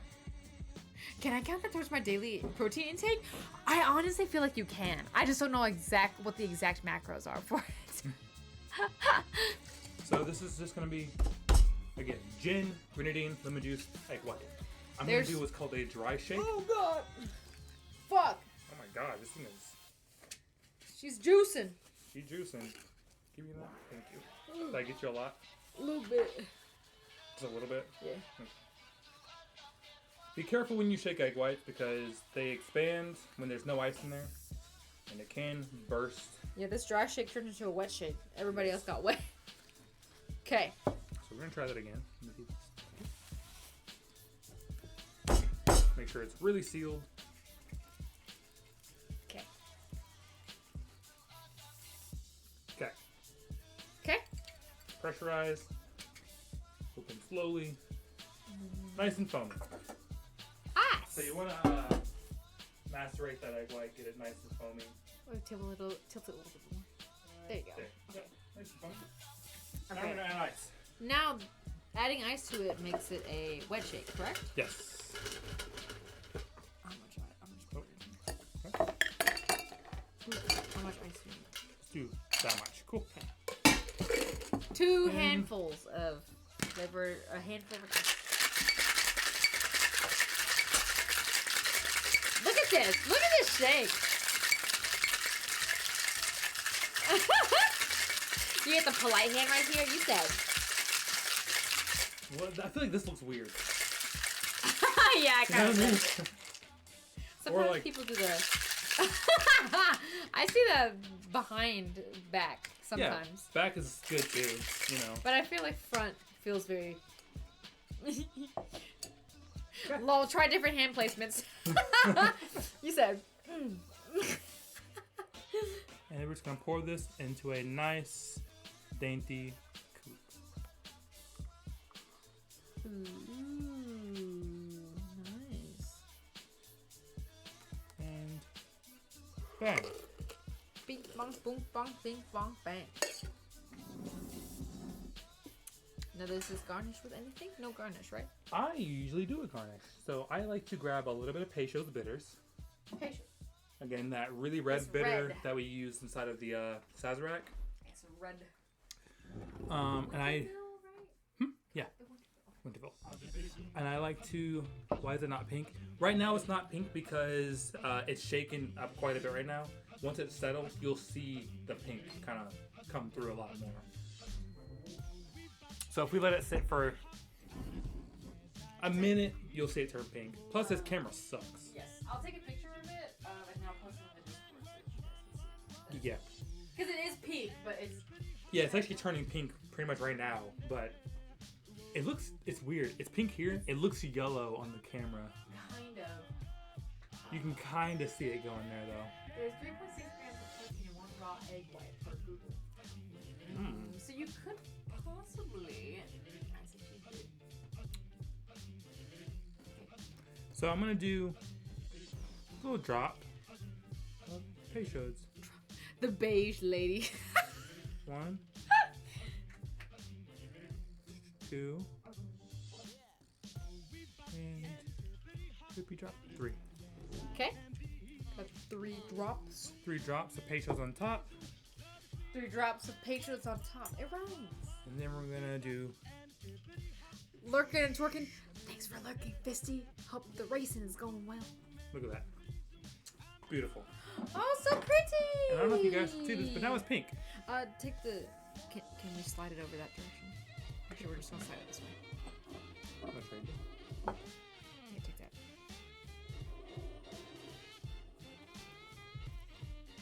Look in the upper right hand corner, guys. Is that better? Can you tell it's pink now? We got some pink swirls on top as well. They're like little leafies. They look like little leaves. Leaves. Little leafies. All right, now we give it a try. That looks really tasty. I think I was saying earlier, the egg white gives the drink a kind of like a silky mouthfeel instead of just like drinking straight up just like a water, right? It gives it a little bit more texture. This pink lady is very different with this gin.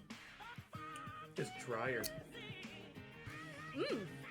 It feels like you're like skipping through like a meadow. Yeah, with your mouth open. Yeah. Yes. Kind of. Yeah, I almost feel like with the Winterville gin, it needs a little more sugar. I think it needs to be sweeter. Yeah, this definitely makes it really, really dry. I always use half an ounce of grenadine, and this is my grenadine from work that I make, so it's pretty So sugary. it didn't make it. Wow. Woo. That's what I'm saying. I think a lot of those It's kind of fun though.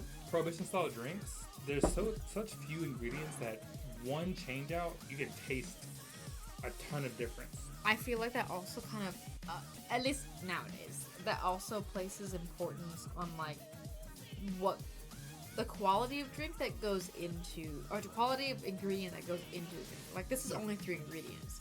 So like if you have all 3 ingredients, then the drink itself is just going to be shitty. Yeah. So if you place importance on like the quality of the drink that goes into it. I love the color of it right now. How did it come out in the picture you took? It is pink. Cool. It's kind of like a dust. See, right now it looks, right there it looks yellow or beige.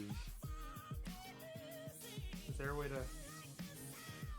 That made it worse somehow. Oh god. I promise it's pink. I give up. We have the picture. We'll put it on socials. Yep, we'll stick it in the Discord. Yeah. The last drink, I don't know if this is a prohibition drink. Is a Daisy a prohibition drink? Oh, the original margarita. Are margaritas? It's No. like buttermilk. I mean, kind of. I think the Daisy could be a. I think it is. It is pink in the little camera. Got it. Okay, perfect. And this little guy right here. Yeah. Let's do it. Fuck it. Time to ask Google. What flower? Is a margarita and or a Daisy a prohibition drink? I don't think the margarita is, but I think the Daisy might be. Is it Daisy? Did we have tequila back in the day? In the 20s? They had tequila. Oh. I figured out that. I can't say that it was very popular in the U.S., but they definitely had tequila.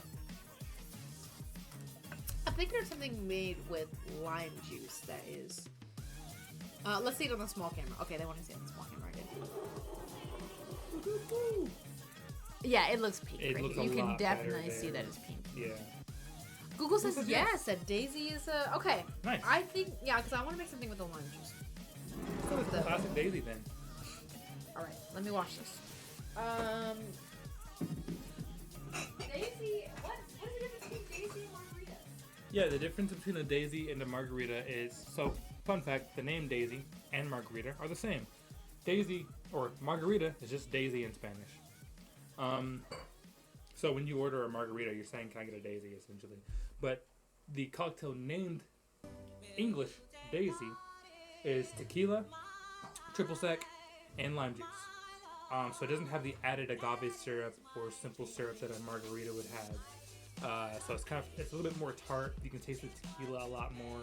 A lot of tequilas back then had a more soily, minerally, sometimes earthy taste to it, just because it was very similar to mezcal.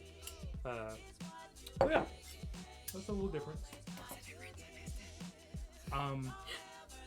The names, for one, are almost the same. It's just different languages. Daisy, or margarita is Daisy in Spanish. Okay. And Daisy would be Daisy Duck would be margarita duck. essentially, yeah, margarita. It's a sweetener that's different, right? Yep. Or- You add simple syrup or preferably agave syrup to a margarita. and then for a Daisy, Daisy, you usually serve them up, and it's just tequila, triple sec, and your or liqueur, and your lemon or lime juice. okay, all right. So let's do a Daisy, right? Yeah. Should we do Mark? Let's do Daisy. I feel like Let's that's do Daisy. This Okay. is like the OG one. okay. Cool. So you need a tequila, an orange liqueur. This naranja. You have naranja, and then you also have the naranja Patron. I don't like that one. Not a fan of that? Yeah. Okay. Patron, I feel like I'm not using it. It's a tequila. Tequila. Tequila.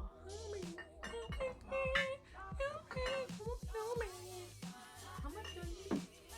You just need 2 ounces. That'll do. Okay. 1.5 to 2 ounces will do. Okie dokie. Alright, we're gonna make a Daisy. I'm using Centenario Plata Tequila Blanco. Which is a very cheap tequila, but it's also very good. Okay, so you said 2 ounces? I kind of think of Centenario as Latin America's Jack Daniels. Oh, okay. Oh shit, I Oh. spilt it. I spilt this everywhere, y'all. Wait. I think you're good. I think you're good. Can I just clean this? That's a lot more than you think it is. You think so? Go ahead and pour it in the jigger and find out. I'm going to guess half an ounce.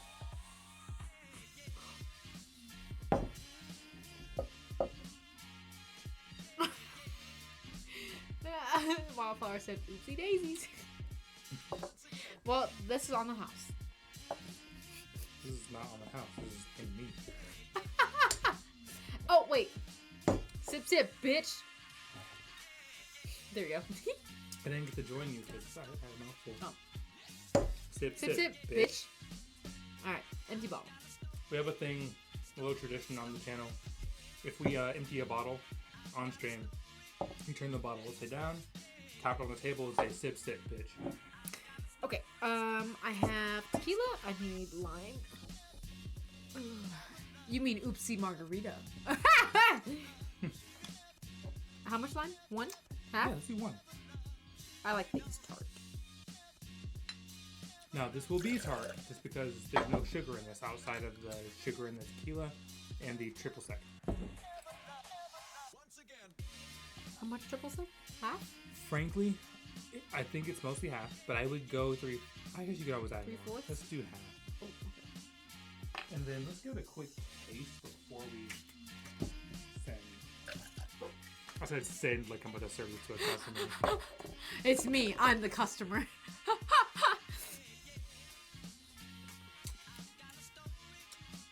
other quarter? Yeah. Something was telling me just at the quarter. Oopsie margarita. And usually the orange liqueur you would add would be Grand Marnier. I do not have Grand Marnier. It's pricey, but it's very good. It's very sweet, but this cocktail like works beautifully. Yeah. So a daisy is served up, right? Yes, a daisy is served up. What does served up mean, y'all? Serve. Oh, good. I'm gonna ask the sippers. What does that mean? Do you guys know? I feel like Splits is that student where we're like, and Splits, you don't answer. yeah. All right. While you guys are thinking about the answer.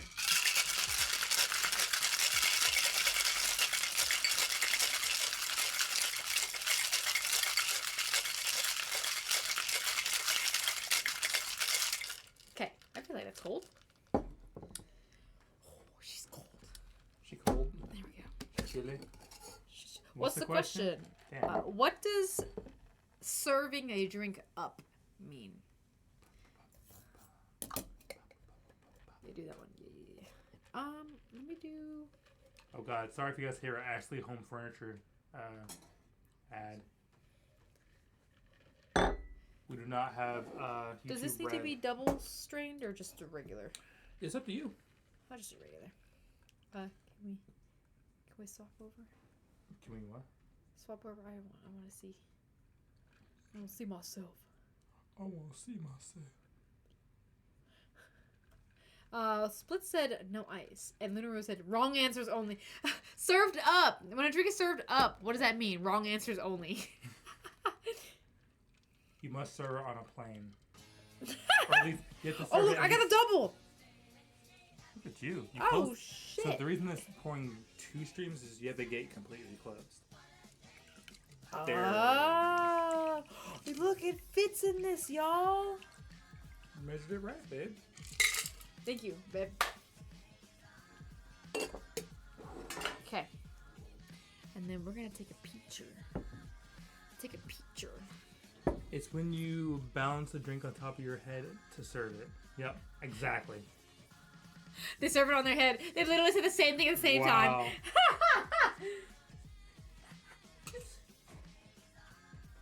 Okay. What are my dreadlines too? Boo boo doo doo. Oh well.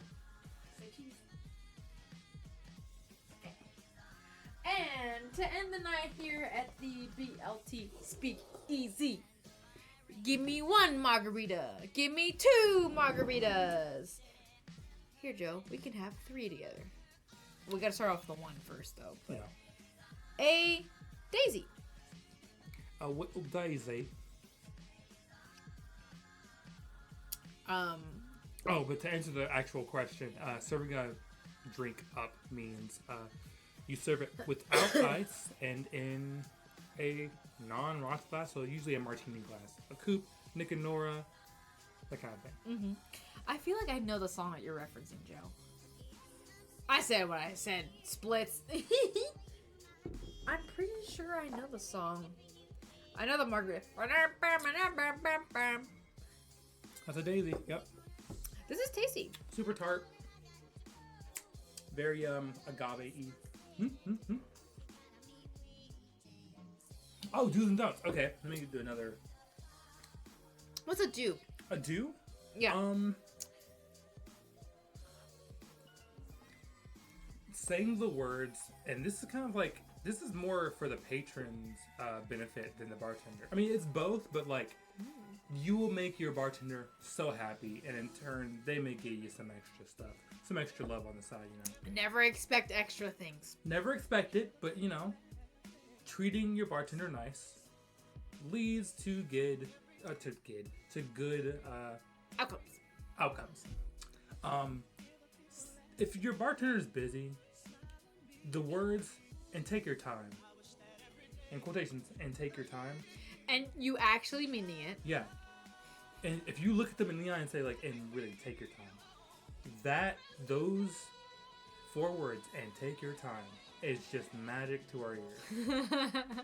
And that doesn't mean what we hear isn't okay. I can go slow on this one. We're getting our drink to you as quick as possible. Yeah, on the contrary, Yeah, you're because- getting it faster. You deserve it. Like that's what that means essentially. It's like a magic word. Okay. We know you're patient. We know you're polite, and we want to take care of you because we know you're gonna tip well. You're a nice person. You're thinking about us and our well-being. Yeah, the It says a lot. consideration is there. Yeah. So yeah, just a little simple. Hey, can I get a whiskey sour, and a order of deviled eggs, and please take your time. That So general courtesy and decency. I mean, yeah, but like I don't know. It's like a magic word essentially. A little extra magic phrase. Yeah, because general courtesy and decency, like a thank you is always great. Right, Thank right. yous. You're doing great. I see you working hard. Keep on trucking. You got this. And take your time means like, hey, The extra consideration. It's just a little. It's a step above it. Mm-hmm. So, yeah, do that. I feel like I'm the opposite end of that. Not that I, just in case, but not that I would believe anybody would do this. Please do not snap. Please do not snap at a bartender or service. Don't snap at anybody, right? No. Especially if you're getting served. But do not. I get that it gets loud. Okay, this is the question to pose to the bartender. I get that it gets loud. Sometimes you need to catch people's attention. But the thing to not do, please do not snap at anybody to get their attention. Do not snap. So if it is busy, how do you prefer? Also, don't tap your card. Don't get your card and like literally like get it in like on the bar. Oh, it's almost worse than snapping. Lunaru asked, how many people say that to you? Would you say A good bit. What is it? And take your time. A good bit, but it's mostly regulars. Okay, all right, sure. The people that are usually there. But if it's their first time coming in there and they say those words to me, You're like, you're my I got you, your boo. teacher's pet. Okay, I got you. I got you, boo. Yeah, you're leaving and I'm like, hey, do you want a shot to go? Okay, got it. Hey, are you driving home? Yeah, I'm driving home. All right, do you want a little like I have some extra garnishes in the back. We have Andy's mints. Do you want some Andy's mints? Mm-hmm. You know, something like that. Like you're getting a little something on the way out.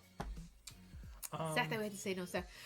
Just to make sure, because I think one of my coworkers the other day had somebody snap at him, and he did not. I mean, nobody enjoys that, but like, yeah, it was like, I didn't think I'd have to experience that. I'm a fight if I see that. Correct. Please don't snap. Just look at the snap. I love doing it. I've only been snapped at one time. I'll brawl with you, Joe. Don't worry. If someone snaps at you, I've literally had someone. I'm serving a person in front of me, and we have a curved bar. So right beside me, someone snaps, maybe like 3 feet from my head. I remember not looking at them. I looked at their hand for a little while, and then looked at them, and I had like a look of disgust, like Right. Like, did you really just fucking do that? yeah. And then I think the whole bar picked up on it, and they were like, ugh. I Why love would it you when do the that? patrons are on your side. Yeah. But like, Your ew. good time is dictated by how I'm feeling. So You will be at the end of the line now, ho. Yeah. Yeah. You trying to get my attention so fast? I'm not. No, what? What do you mean? What happened? I didn't know you were. I didn't know. oh no, there's a person at seat 3. I didn't know that. So now we pose the question as we're finishing up our drinks. What is a way that you prefer if it's busy that you want to get your attention? Raise your hand. Oh, just like one of these? Yeah, Or like, literally like a let's say you're sitting at the bar, right? yeah. What do you do? If I'm at the bar, we have a curved bar, so there's some spots. Mm. Sorry, I cut in the head. There's one spot where they're not in my direct line of sight, so I'll see a hand go up, and when I look, I'm like, I will stop what I'm doing and I walk over. I'm like, hey, what can I do for you? Thank you for raising your hand. I always say. Oh, "Thank so you like so literally like one of these, right? much." A polite, not even like a this. I need like a quick. Oh, just like a hold the like a hand up. flat like a one of these. Yeah. Or just, I will even accept calling out, like, if I've introduced myself, which I always do, if you say my name, excuse me, Trey, that, Okay. I'm all for it. The question posed here in chat was, why no snapping fingers? And then Joe has answered, because it is insanely rude. Yes. And then Miss Physics has joined in on this conversation. Hi, Miss Physics. How Hello, are Miss you? Physics, how are you? It's kind of, it feels, yes, it is rude because demeaning. it's demeaning. Yeah, it's like, oh yeah, you're less than me. You snap at dogs, right? And like, I mean, I love my dog, but like, that I feel like it's an imbalanced level of like, hey, we're still human beings together. Yeah. Like, don't treat me like I'm lesser than you because I'm doing you a service or whatever it could be. It's rude. Yeah, definitely. Because there's just way better ways than snapping to get somebody's attention. It's the equivalent of someone saying, "Hey." Yeah, Like yeah. you'd be like, "What did I do?" You know. Attention, bitch! I need service. That is definitely that's what that gives. Yes. Snapping not is just it's just not a good action or quality to have at a bar. It's just not good. I'm thinking for our fellow introverts too, because sometimes like I don't want to impose, but like I'm coming to a bar or a restaurant to like, you know, that people wait on me and people serve me, right? But people serve me, people wait on me. So in the same way that you would get somebody's attention regularly is how you probably do that at the bar too. Like, but I didn't know if there was a certain way of like, hey, do you want to say should I do a certain thing, or like is there a certain way that you just, because obviously it's going to be preference depending on where you are, how busy it is, how many people are there, who's serving you, like all these things. But I do feel like, I mean, you're kind of conditioned. This is not a usual thing to see in a bar, so I feel like if you kind of like do a quick flash, that's something that you can probably see. And also, I am not a human being, says Miss Physics, but you are a person that deserves to be treated right. So, to tack onto that, whistling also is no. It feels again like dehumanizing type deal. Like it's in the same way of like calling an animal. Yeah, it just Yeah, Joe said, "Are they a dog?" Like, yeah, it's just not. It doesn't feel. Honestly, I feel like auditory things aren't really helpful in the first place, especially if it's loud. I'm probably not gonna hear it anyway, but just like visual is less intrusive. Yeah, and I'll extend the olive branch here. Sure. If someone, I can't give much credence to snapping, but if it's a loud bar, you're in a dive bar, it's shoulder to shoulder, people are bumping into each other, dancing, music, boom, boom, boom, and you got an especially loud whistle, and you've not been looked at in the past 20 minutes to check out. Okay. If you give me a whistle, and I look at you, and I walk over, and I'm a little taken aback by the whistle, and you say, "Hey, I'm so sorry, I was waiting over there for a while. I am not a whistler. I just wanted to make sure I got your attention real quick." Okay. My mood changes. I'm like, you know what? I have attention. I got it. It's the intent behind the whistle. But usually Brew agrees. Usually if you snap or whistle, it's usually met with accompanied with you gotta move it. Like, come on. Yeah, like, it's not enough for me. It's like it's the not consideration for me trying to do my job for you. Yes. And then I've gotten this one time ever. Okay. And this is, you are my favorite person at the bar. You'll be taken care of. I'm checking on you every 5 minutes. Okay. Unless you tell me not to. You're getting free shit. But if you say, "Hey, it's really busy in here tonight. How do you prefer me get your attention if like, you don't see me?" I've gotten that asked to me one time. Oh, okay. One time. It was a group of 4 people. They were pretty rowdy. Were they at the bar or were they? They were at the bar. They were very rowdy. And then they all stopped, got quiet, and like, "Hey, we know you're busy. This place is packed. How do you prefer to get your attention if we need you? Like, we just don't want to be rude." And I was like, "I'm getting you guys fucking drunk. I'm responsibly, but you guys are gonna have a great time here." Okay, yeah. Well, that means you care about me. You value what I'm doing. You value the service I'm giving you. Right. And you appreciate it. I really appreciate you appreciating me. Yeah. So, you're my buddies. We're in this together. Yeah. Let's do it. I hope you like shots because you're getting it. It's one of those, you know. Brew is a dog tender. Actually, tonight he's the bouncer. That's why he's alerting us. Yeah. But, yeah, okay. Now you got a couple do's and don'ts when you do head out. Yeah. If you're out on the town, hitting a speakeasy or a bar or hanging out and trying to get some beverages. I got one more thing. Some bevies. Don't ask a bar. I mean, you can. It's an innocent question, but we hear this question 24/7. First off, before you do that, yes, Miss Physics. I guess I'll have to say in the United States, right? If you're in the U.S., Please tip your bartenders. Tip your bartender. Please tip your bartenders. Please tip your service industry workers, like your waiter, waitresses, hosts. They're not making minimum wage. Yeah. Like they're not. They're surviving on maybe $5 an hour. Maybe. If they're lucky. We are friends with one of the best cocktail bars in the U.S. I'm just gonna say it. We're friends with a bar that was the number one bar in the U.S. at one point. The number one. Mm-hmm. And I learned that they made less than $5 an hour.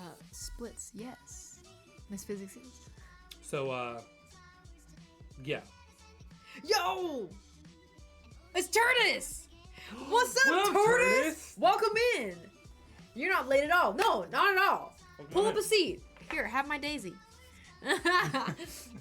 But Okay, so. fuck, what was I saying? Oh, you're like, oh, one more thing. Fuck. No, I lost it.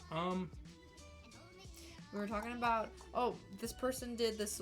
You asked how you wanted your drinks, or like how you wanted your attention being called. You responded with like, "This is how I would like it." I think it's cool. Like, you asked, and then it was a do. I think that you were gonna do. I think the cutoff made me forget. What's the password? Yeah, thank you. You said, "Do not ask your bartender." There it is. Do not. But you were like, but but I remember. Thank you, Luna. Luna. Thank you. Yeah. And like, it's an innocent question. It's Okay, not that's what it is. offensive by any means, but it's just like we've heard this question. I'm gonna give you two of them. We've heard these two questions so many times that when we hear it, we're like, time to get into sales mode. They're like, I am gonna whistle at our dog because he's a dog tender. Bro. come on. Come here. Oh, he came quick. Yeah. Dude, This is just pets from don't ask your bartender what their favorite drink is. Don't. So you said don't ask. Don't. It feels like an innocent question because it is. There's something wrong with the question. It's just, one, everyone asks the question, and two, the answer changes all the time. Sure. Okay. Sometimes you may have a bartender. Most of the time, if you ask a bartender that question, they're gonna give you an answer that means nothing. What's your favorite drink? I like bee's knees because it's the first thing that came to my head. Okay. Is it because you're busy? It's because I'm busy. It's because it's the equivalent of like, how's the weather for a bartender, you know? So if you're alright, so I'm gonna pose this question then. If you're wanting to get to know your bartender, like actually have more conversation than just like, how's the weather? What's the question that they asked you? Okay, if you want to know my favorite drink, then just preface it with that knowledge of like, I know you get this question a lot, but I truly want to know, what are you excited about when it comes to bartending? Okay. What kind of drinks right now are you excited about? Because that's a different question than what's your favorite drink. I've had What a are you couple people excited ask me, about? Okay. what are you excited about? And I'm like, ooh, the past few months I've been really fucking with mezcal. I really love the minerality and the soiliness of it, the smokiness. I love all those things. But my favorite drink is, it feels like it's cold outside, right?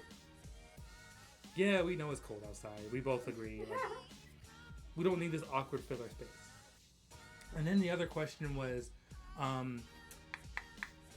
do you feel? Because sometimes I'll ask this. sure. Because I'm not a bartender, right? Sometimes I'll ask, what's your favorite drink to make? However, let me preface with this. I will usually ask if they are not doing anything in the moment, or if we're not busy and I want somebody to talk with. Because I'm an extrovert. I'm a yapper. I'll talk with like a brick wall. But if the brick wall can talk back, that's usually a plus. So like, talking with a bartender, you obviously are doing a job, right? This is the job that you're doing. Mm-hmm. How is that question? So, And yes, splits. The bartender can be a psychologist, but like don't use them as a psychologist. That just might be like intertwining. yeah. So yeah, anyway. Sometimes I'll jump into conversations and I'm like, hey, I hear everything over here. Yes. And then Wildflower also said, I'm sure it could change by bar too. Correct. And like, For what's sure. your favorite drink to make and like stuff like that. And sometimes it's a vibe thing, but just think, it's a very common question, right? Like, you're like, Sure, like I ask every bartender what's that. your favorite drink to make? Yeah. would you say that's something that you ask every bartender? I probably have. A pretty common question for you. Yeah, it's a common thing. Like, what's your favorite thing to make? Now think about that. That's a pretty common question for you to ask. Because I'm That's also every other person. That's true. I answer that question 50 times a night. Right. So do you prefer to not be asked it, or how do you feel about it? You know what I'm saying? I think and this may be just too much to ask. Maybe this is a me thing. I think the recognition that it's like, hey, I know you get this asked a lot, but like, what's your rephrasing it, like thinking of a more interesting way to ask a question that we've been asked thousands of times. Okay. You know, it's the instead of how are you doing, it's the more specific, how was your past week? You know, how are you doing? You're gonna end up with I've been good. Right, that's But a knee jerk. how was yesterday? Yesterday was good, but and it makes you think about it a little bit more. It's a conversation okay. thing. You know? And is it like how's your night been? Yeah, how's the night been going? It's a little vague. How's the night? Okay, yeah. Yeah. Okay. What's popular tonight? What's being ordered? Because sometimes that changes. Oh. On the what's night. being like what's popular today? Like Yeah. What okay. are people ordering tonight? Because I get a lot of times where we'll have the same drinks for weeks at a time, and then out of nowhere, one random week, it's this weird obscure drink that I never make, but it's been ordered like 19 times this week, and then I'm like talking about it. You can talk about it. Okay. Yeah, you know, it's a conversation starter. Okay, yeah. So then with that being said, what's the coolest ass conversation you can start with your bartender when they're not overwhelmed? Because I really need some go-tos outside of how was your childhood. So a little rude to say that. And the other question is, Trey, have you got any customers telling you about how crappy their day has been? Okay, so two different questions. I'm gonna go for splits first. Yes, all the time. I am a bartender that really enjoys my regulars, and I make sure to try to remember them and remember what they're going through. So there are regulars that come in, and I'm like, hey, how was vacation? You haven't been in here for 3 months. What have you been doing for 3 months? You haven't been here? Shame on you. You know, like right. Okay, you're playful bickering. banter, Yeah, figuring banter. out Yeah. like what they've been up to. Yes, Miss. Keeping, because I do care about the people that come in. They're Sure. people, Yeah. right? I mean, they're people. Right. So yeah. So yes, you do tell people are telling you about how shitty their days are, but on the different side of the same coin, they're also telling you about the cool stuff that's happening too. For sure. Like I can think of a regular that I have. I love him. He comes in every Is he the Thursday. one to start with the R? Yep. Okay, yeah. I'm just gonna say his name because like there's probably hundreds of thousands. That's of right. views. That's right. Yeah. We have a regular named Randall. He comes in every Thursday. We love Randall. He is a lawyer, and he deals with a lot of his field of Heavy stuff. expertise is very heavy. It specifically deals with children, right? So when he comes in, he always has the demeanor of like, it's been a long day. And I know what that means. I know like your job is just hard, and your subject matter is a different flavor of hard. It's very rough and it's mentally taxing. Sure. So I never ask him how his day has been. Right. That feels kind of redundant to ask. Yeah, it's not been a great one. You've heard horrible things all day, but hey, Randall, on a scale of 1 to 10, how are we feeling today? And if it's he's like, I'm feeling a 7. He's heard some rough shit today, but Good spirit. he's making it. Okay. I'm gonna, adjust my conversation depending on that. If it's it's a 3 tray, I'm like, okay, Randall just wants to look on his phone, scroll, Disassociate for a little YouTube, bit with a disassociate. really good New York sour. Exactly. That's his favorite drink. Yeah, like that's what he does. Yeah, it kind of depends on the person. What was the other question? Lunaru is, what is the coolest ass convo you can start with your bartender when they're not overwhelmed? Other than, how was your childhood? I think the coolest question where I Obviously, feel this will vary. yeah. This is not a catch-all for all bartenders. But one person asked, they approached me. I don't know, approached me. I guess I approached them and asked what they wanted. I gave them their drinks, and they were like, they were spending some time talking with each other. It was about 3 girls, and they were like, first of all, what are your pronouns? And I was like, wow. Love that. Okay.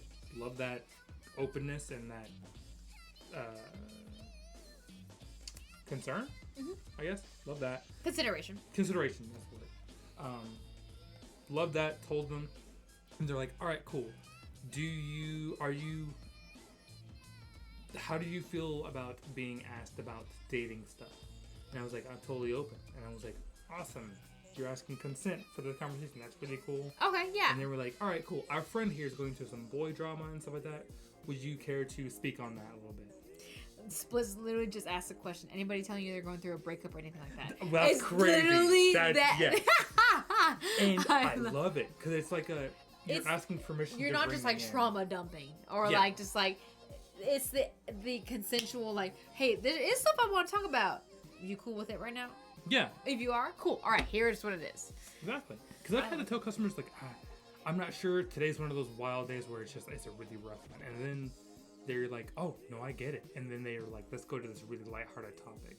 Okay, got it. Yeah, You know, yeah. like, I think if you get out of the headspace that this person is serving me, and then this go person into is a the person? headspace of this person is a person, Right.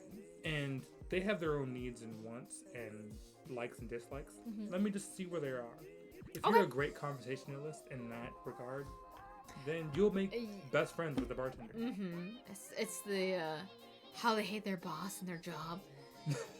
Is drunk people trauma dumping worse than sober people trauma dumping?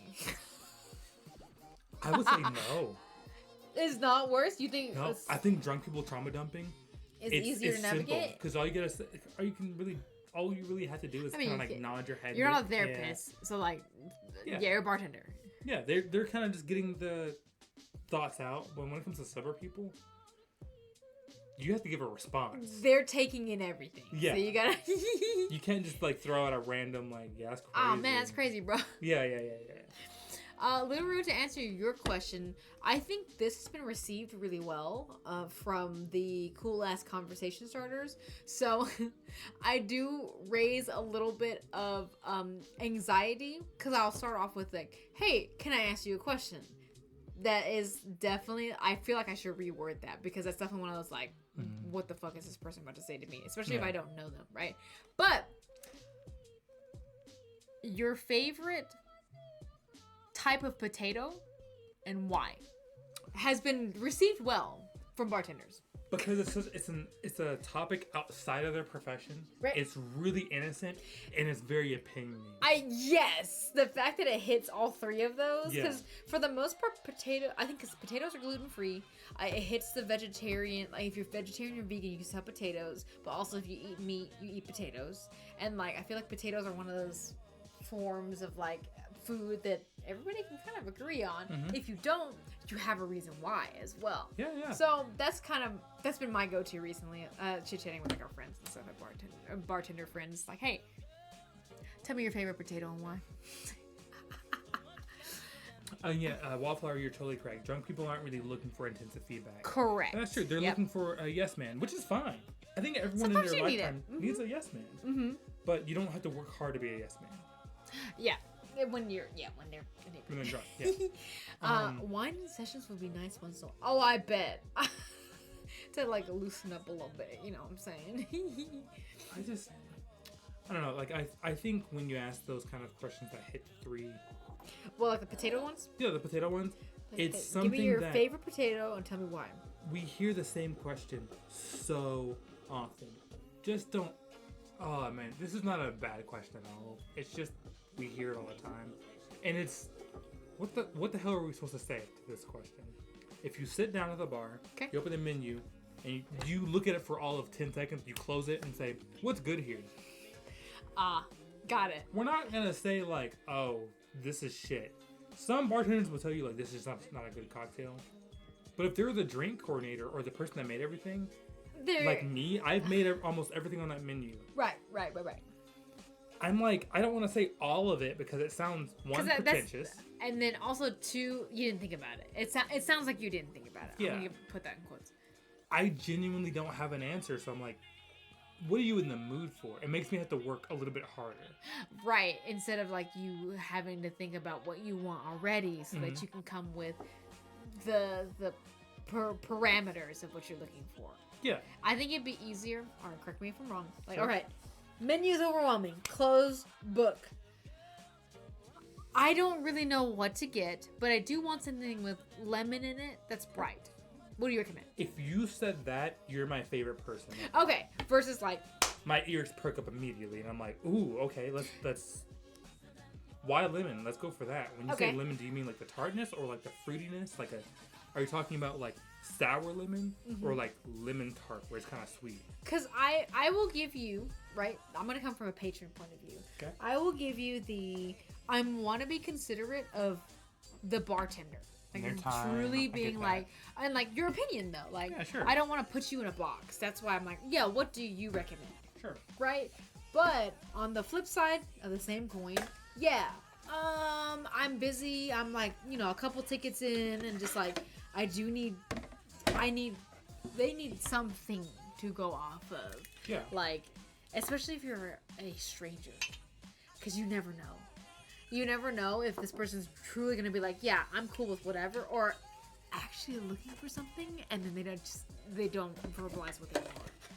You know, like, Yeah. hey, I want something spicy, right? I'm feeling something spicy, something zingy, and I want it to taste like alcohol, but also like hot. I'm allergic to ginger, but those things immediately would be like, yeah, let's get you like a bee sting or like or whatever, right? Yeah, Like yeah. something that has ginger in it. I didn't tell you that. Yeah, it's okay. So I would say part of that is the bartender's job. That just comes with the job. So if someone came in and they were like, you know what? I don't know what I want, but I do know I want something with this in it. I want it to be sour. I want it to be kind of sweet. These kind of things. And I'm allergic to X, Y, and Z. Okay. You've done our job for us, a good bit of it. So Sure. I can be Yeah. like, thank you so much for doing that. I love that. You saved me Let's- so much time. Yeah. Let's go. Let's do this. Mm-hmm. And then sometimes when you just say, What do you recommend? what do you recommend? I don't know. How do you respond to that? Like right now, let's say you're at work right now, and I then have the somebody same- comes in, and the then they go-to. say, also, yes, splits. My coworker does have a degree in psychology, and they are a bartender. So yes. So the question is, look at the menu, close it. What do you recommend? Well, how do you answer? I always say, well, what are you in the mood for? Oh, so you start Not with, what do you want to drink, but what are you in the mood for? I'm Okay. like, are you wanting to sip a drink? Are you wanting something super crushable? Like a margarita? And give examples. okay. Do you want something to sip on? Like an old fashioned or Manhattan? Or are you wanting something crushable that you can just drink and it goes down Like pound super it and, easy like, and yeah. you get 3 of them inside of you and you can head out, that kind of thing. Okay. And that usually tells me where to go from there. They're like, something to sip on. I'm like, all right, cool. So you want something kind of bold, full flavored, coast the palate. You like whiskey, you like rum, you like those kind of things. Okay. I'm like, yeah, I like all that. And then I'm like, all right, cool. What are you allergic to? Okay. Yeah. Nothing. What don't you like? I'm an open book. I just say I have you, and that's it. And whatever Okay. I make them, I'll say 95% of the time works. Okay. All right. Especially if they're being honest with like, Yeah. no, really, like. Yeah. I trust. I feel like people who also ask that are more willing to like Yes. be flexible and. Those questions fall apart. Those questions, I'm not asking what kind of drink you want. I'm asking what kind of experience you want. So if Yeah, someone yeah. says, if they ask a question, what do you recommend? And I say, are you wanting something crushable and sippable? They're like, oh, I don't know. I'm up for anything. I'm okay. True. I'm like, all right, cool. Let's go for that. But if they're like, I want this, this, and this, you came here with an opinion, but you just wanted a conversation. You just wanted to talk to someone. I get Okay, that. sure. Yeah. Splits gave you a scenario. I've had a crappy day today. My girlfriend just broke up with me, and I'm failing university to the point I'm on academic probation.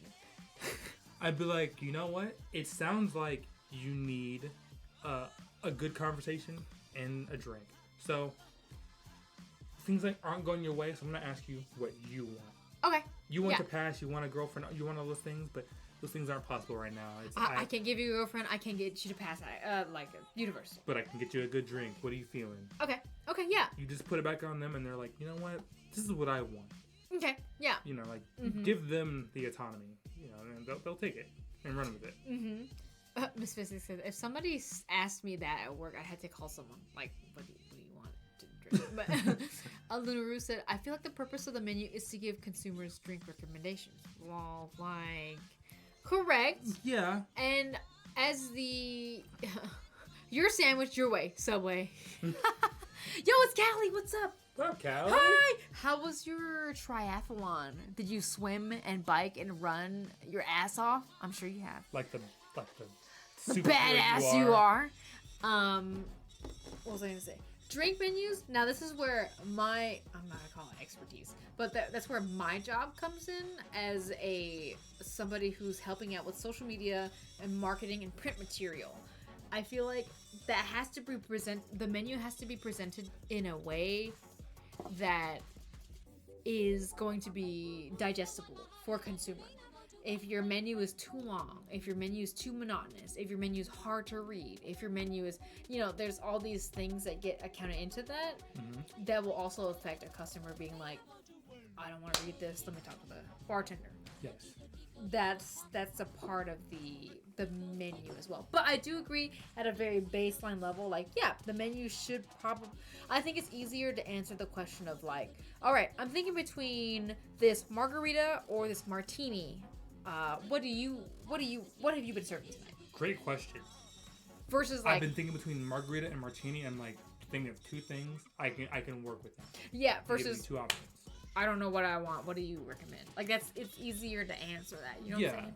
I think as a bartender, I think people a lot of times think the job is just making drinks, which it is. I mean, it does encompass that. It does encompass that quite a bit, but it's also problem solving, as a lot of jobs are. That's cool. Yeah, right. Professional problem solvers is what a lot of us do. You have to be a professional problem solver and a professional conversationalist and a professional listener. Yeah. If you don't listen, then you're going to be a terrible bartender. Yeah, that might give you that charm of like, oh yeah, literally, what's your favorite drink? Vodka shots. Like, sure, whatever. Like, but like, is that really going to bring you gave an answer, back? but you didn't listen to your customer. Right. And they didn't tell you anything to listen to, but I don't know, you gotta, to be a bartender, you have to have a little bit of charisma. I feel like to be a Find the answer. fruitful bartender. Yes. Or like a bartender that cares. Yes. Right, because you can be a bartender and like not be these things, but You don't gotta make the fanciest drinks in the world to be an amazing bartender. There are bartenders who make vodka sodas and whiskey cokes every single day for hours at a time. and they make bank. And they make triple, Right. or not triple, they make 6 figures. Sure, yeah. Mm-hmm. But those are bartenders who know how to communicate with their customers. They still listen and they still communicate. That's the thing. They're charismatic. They listen. They talk. They're fun, and there's a give and take there. They genuinely care about their customers. They know their experience. clientele. They know, right. I think that's involved with it. And to bartend, you need things outside of learning drinks. Yes, but on top of that, yes, because Luna also said multitasking. Yes, you have to be able to Not that this is my soapbox. People cannot multitask. It's not a real thing. It's the swap of attention really fast to what your brain can do, because your brain can't do multiple things at once, but it swaps attention from different things so fast it feels like it. Anyway, but yes, you have to be able to do that well. Also, Callie, I didn't go. Hopefully everything's okay. And like you said, you've done plenty of other triathlons before, so that's totally okay. Any positive news from customers? Like they got promoted, or somebody proposed, and somebody said yeah. So, fun thing about that, I love that question. I actually had some customers. This was maybe a year and a half ago. Come in, I did a tasting with them, showed them some whiskey and all that stuff. And the guy, his wife, or not his wife, but his girlfriend, went to the bathroom. And he looked at me and was like, "Hey, bud, I was planning on going hiking and asking her to marry me today. But I think now's the time. You made this experience really cool. Ooh. Like, we're having a great time, and I feel like it's now. Ooh. Could you take a picture when I pop this question right now at the bar you work at?" And I was like, "Fuck yeah, do it. Let's go." And she loved it. She said that she was in a really happy mood, and like, she felt amazing in the moment. Okay. And it was a great time. Do you remember this? I don't. I was at the distillery. I don't. Was I there? No, you weren't there. It was just me, but I sent you a picture saying like, "Hey, someone got proposed to," and Wait, maybe I do remember the picture that you sent. and it was just their hand with the. Yes, Yeah. I do remember. Okay, yeah, Yeah. it's just that, yeah. Mhm. Holy schmoly! Yeah, I was like, wow, I'm glad I gave him that experience. Okay. I'm glad it's so cool that he changed his mind about going on this. He could have went on a beautiful nature hike and proposed on a mountain. At a mountain or like a waterfall. Yeah, but he was like, this is the moment. This right here. distillery is it. Yeah, and she was like, I love this. And when he told her the original plan, she was like, that would have been beautiful, but this is perfect. And I was like, I love this. What the fuck? Right? I love that. It's because child you can call you want you. Oh, I'm so glad that your partner's cool, Callie. Because yes, it is okay to cry, it's okay to feel, and I'm glad you were able to recognize like, hey, this ain't for me, and you were able to change your plans and have your partner come with you accordingly. Yeah. So, hey, tying that all that. nice up in a little cute little box, but I feel like That's a win. yes, that's a win, and bringing it back. Sleep is such a trauma thing for me. Yeah, I can totally understand that too. So I'm glad that your partner again is very cool about it, and you're in a situation. Oh, you're good. And it's about customers being made partners. Not long. Funny that you say that. I didn't fight with him. Whew, that's starting off strong. Hello, Faded Epitaph. Welcome in. We're finishing up with a quick story because we've been on for a little bit actually. But How long oh my god. did you get a little longer than usual? Yeah. The distillery that I work at is actually on the first level of a building of a bunch of law firms. I know where you're going with the story. I didn't fight this bitch, but we have parking spots on the side of the building that we are. You're so aggressive. That's I didn't ours. fight this bitch. But what's cooking? We're cooking some Prohibition favorite cocktails, which we've actually just finished, and then Trey is currently sipping on a What about some Toritoki Japanese Japanese whiskey. whiskey? But this bitch, very entitled, very rude and inconsiderate. We have parking spots on the side of the building that we use maybe at most once a week to bring delivery trucks in. And delivery trucks of really heavy things that would be most convenient for our truck drivers and our people unloading this truck to be the closest to the door as possible, right? This guy just did not fucking like that we would take his parking spot once a week. His parking spot once a week to roll in several 100 gallons of barrels of liquid into our distillery. So instead of potentially, maybe coming into the distillery and asking about how we could potentially relieve that because he didn't like it, he just made the assumption that we were all assholes and then decided to choose me on the day he came in, saying that he works at the law firm above here and that he is just as entitled to these spots and that we don't need to be using them for what we need to use them for, and that it was rude, inconsiderate, and that we shouldn't be doing that, and decided that's it. And as he was leaving, I remember specifically telling him, like, we don't use it very often, and like that's something to take up with our store manager, because I was just a bar staff member at that point. But I told him the reason why we were doing these things. He didn't like the answer because he thought I was some type of wicked person, and like, the business is being so inconsiderate. But even on his way out, he wanted to have this lawyer wanted to have a one-up so bad. Our front door has been fucked up for a long time, and he like opened the front door to try to storm out. The front door did its fucked up thing, and like the Did he do your door sucks and then leave? Basically, he said, by the way, you need to fix your front door. Slammed the door, walked out. I was like, no. I feel like you're, appearance-wise, you're a very, okay, so I guess some of you actually do know Ling firsthand in like real life. You know what she's like face to face. Ling is all of 5'3", 5'4". 5'3" on a good day, honestly. Okay, she's all of 5'2" to 5'3". She's very small. you were very bubbly, and you're just a small little Asian girl that's just like very cute and bubbly. Hi. And I think we live in the southern U.S. I'll say that. Yeah. I think that people try you a lot because Sure. they're like, you're an easy target. Yeah. And then, oh gosh, when you're not, it's always amazing to see because you have this like this venom kind of like firing back. And when you do fire back, it's always the story always goes like, and they didn't expect that, and they just had to like they were quiet, and then just left awkwardly.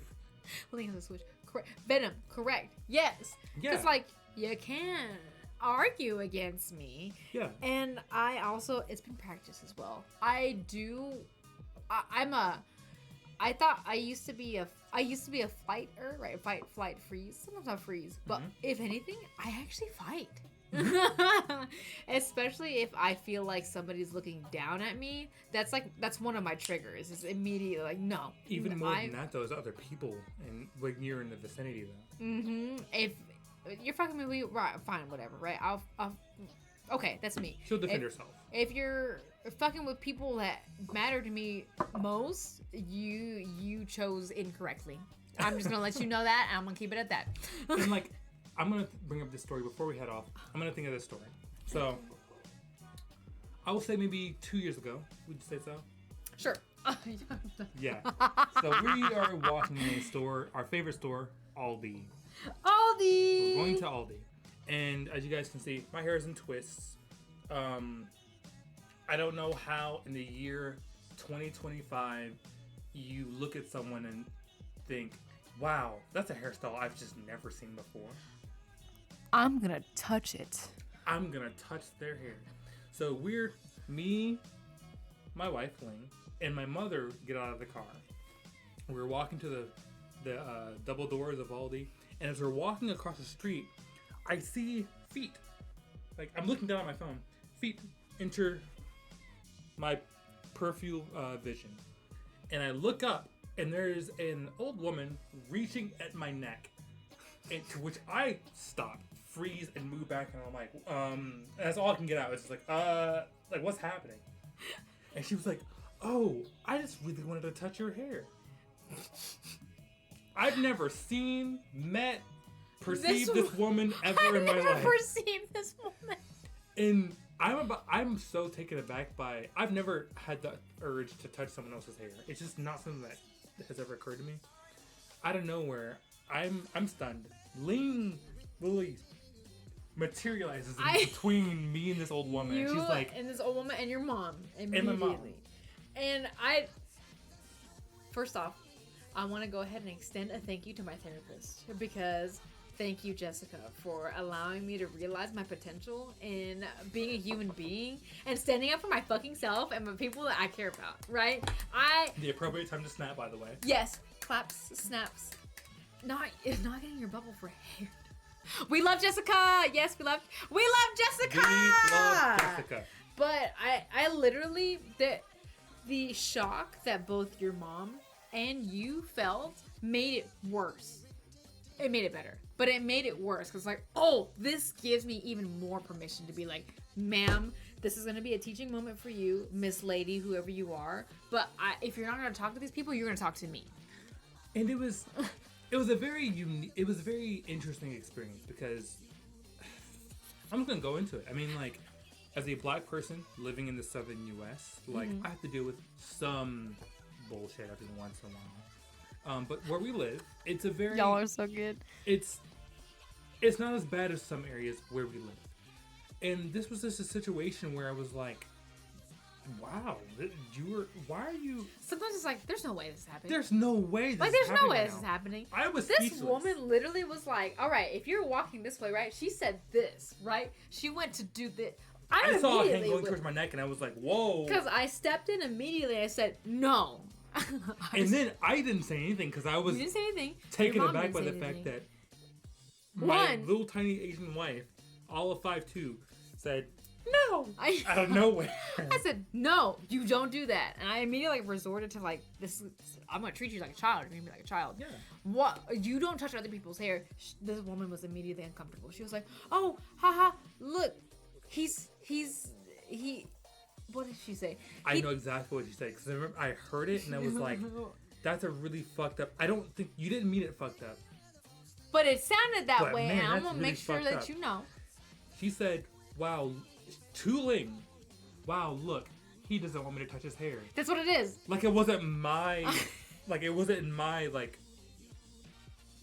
Your It hair. didn't matter to me. Like Yes. it didn't belong to me. Wow, Like look. a little kid that didn't have that doesn't have autonomy, choice. or like a dog that's like, oh look, the dog doesn't like me. Yeah. It literally You must smell my dog. It felt like that. It felt gross. that made it worse. And I straight up in the middle of this, it's like literally somebody could drive. If they were trying to drive into this parking lot, they would have to get past us, right? But I had to tell her, I was like, no, you don't touch other people's hair like that. Like, oh look, he doesn't want me touching his hair. No, you wouldn't touch anybody else's hair. Don't do that. Meanwhile, my mother, who's a very boisterous, she's very short and loud and boisterous and very happy-go-lucky. I could see her finger going up to like say something too, but she was so taken aback by Lane, she literally said like, and I was like, oh my god, whoa, what the? No, listen, if you're on my team, you're on my team, y'all, okay? I've got you. The L and the BLT bar, I'll take those bouncer shifts, okay? Yeah. I'll take the bouncer shifts. I got you. But yes, Epitaph, real friend, ready to drop a bitch. I was about to drop her. Like, this is the first time we've been married for 2 years now. Mm-hmm. And we've been together for almost 11 at this point. Mm-hmm. This was the first time I actually saw you like buck up and literally have no like, I don't care if I get slept right here. She could knock me out right now. I don't give a damn. Like, I straight up, yeah, try me. Try me. Ling is close to scared. I'm Yeah, I was like, I feel so sad with her. I was like, wow, okay. And then I could see it hit her. She was like, oh. And she didn't walked have away. anything. She just walked away. I'm like, yeah, no. But the funny part about it, she didn't walk out the store. She was walking She in had to with walk us. in. So we walk in, and I don't know if you guys have been to Aldi before, but the aisles are kind of built to where you snake through the store before you can leave. Yeah, you can't just like go in and head out. Yeah. I mean, you can, but if you need to get your stuff, you're probably gonna run into people Somewhere. that you walk. Yeah. And it was so funny because we're going with the flow of traffic, and she had to do the same thing as us. So I would look around and I would see her in like the end of the aisle, like Having to. it looked like this. And yes, Wildflower. I might be the L, but I don't take L's. It looked like this. Be like, oh look, I'm gonna go ahead and shop for things, and then I'm gonna go ahead and shop for some more things.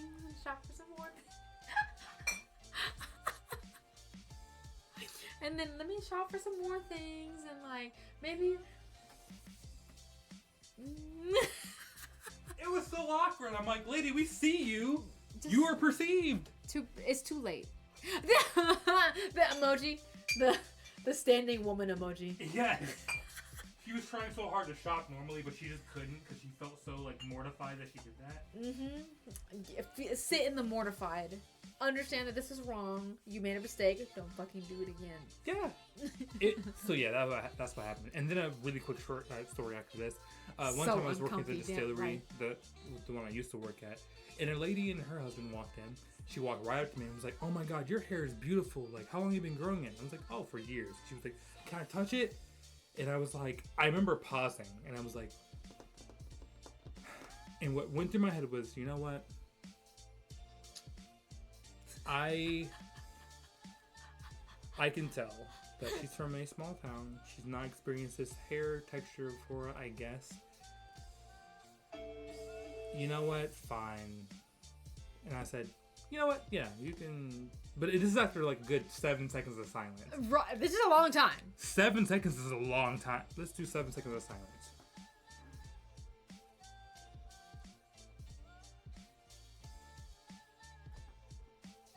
So an eternity later. Woo! Yeah. I said, yeah, sure. Sure. You said sure. I said sure. And when I said sure, I saw her face go red, and she touched my hair. She said, "Wow, it's really soft." Walked to the bathroom, And she was in there for a good 15 minutes. Came back out and she walked right to me and she was like, hey, I just want to say, I don't know what came over me to ask you that question, because I've never asked anyone that question ever in my life.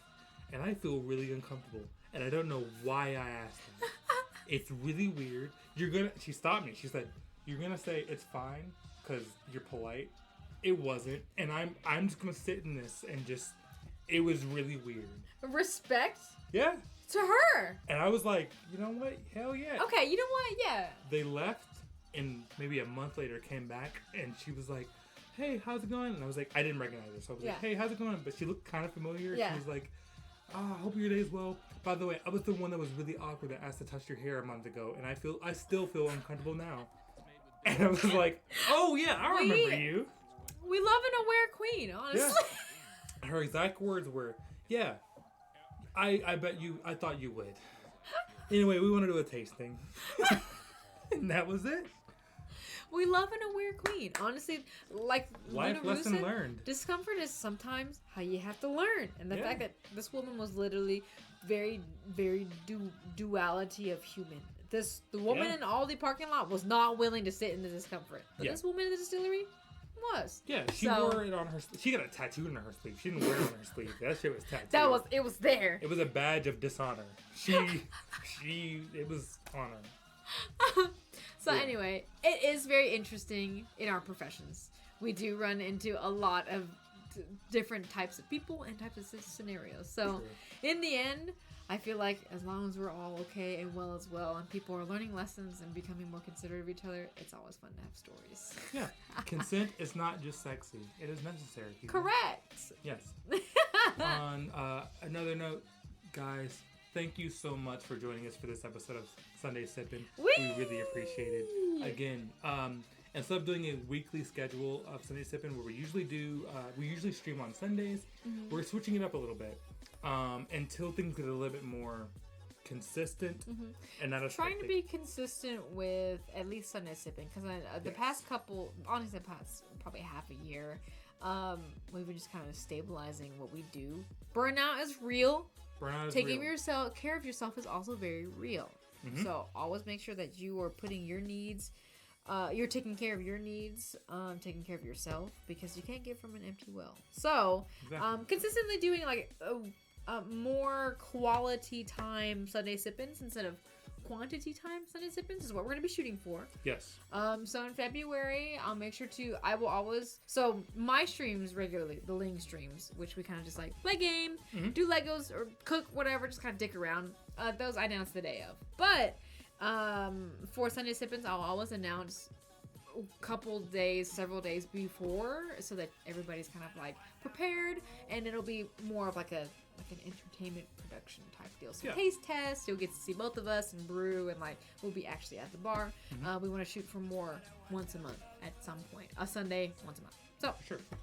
And I just want to say thank you so much for being understanding about my predicament when it came to Sunday Sippin'. Again, Sunday Sippin' was a weekly show that we did every Sunday.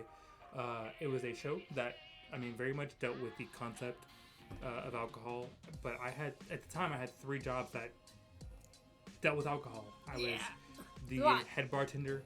I am the head bartender at a Speakeasy. I distilled whiskey and I did Sunday Sippin', and it was just a lot. I just felt like I really had an unhealthy relationship with alcohol. I didn't adjust a lot, but I just, it was always in the mind, and I kind of want to take a step away from something that needed to be stepped away from. So now I'm in a spot where things are a little less hectic, so I'm looking to get back here, back where my love started for this stuff. So thank you guys so much for having that patience. It started all here at the BLT bar. Yes, Brew agrees. Isn't that right, boobies? Look, we're staying in BLT bar formation. Thank you guys so much. We really appreciate you. Monthly streams for Sunday Sippin' are a go. We are ready to go. Ling streams will be, I want to shoot for weekly, but you guys will get notifications day of. I usually try to do Sundays or Mondays is when I try to shoot for the streams, but keep an eye out on our Discord. Type in ! Discord. I will also put the pink lady in there so you guys can see that it's actually pink. It's a little quiet, but feel free to share food, drinks, things in there. We do always see. So yeah, we appreciate each and every one of you, Yes. you sippers. Thank you for all your time, and your energy and chatting, lurking, subs, everything in between. Because we wouldn't be. Oh, yeah, That was a burp. we wouldn't be here without y'all. Yes. Fuck it. The writing's on the wall. Writing's on the wall. I'm just gonna say, take care of each other, guys. Take care of yourself. No matter take care of each where other. you live and exist, and all that stuff, times are really turbulent and weird right now. So I think the best thing to do is spread love, communicate with each other, spread kindness, and tell the people that you care about that you truly care about them. That's really important. Make sure that you are healthy. Make sure you hydrate or dihydrate. Drink Yes. water. Hydro homies. Hydro homies here on the BLT channel. Thank you guys so much for tuning in, and we will see you guys in a month. Okay, let's say again soon. Love you guys. Love you Have a guys. good one. Mwah.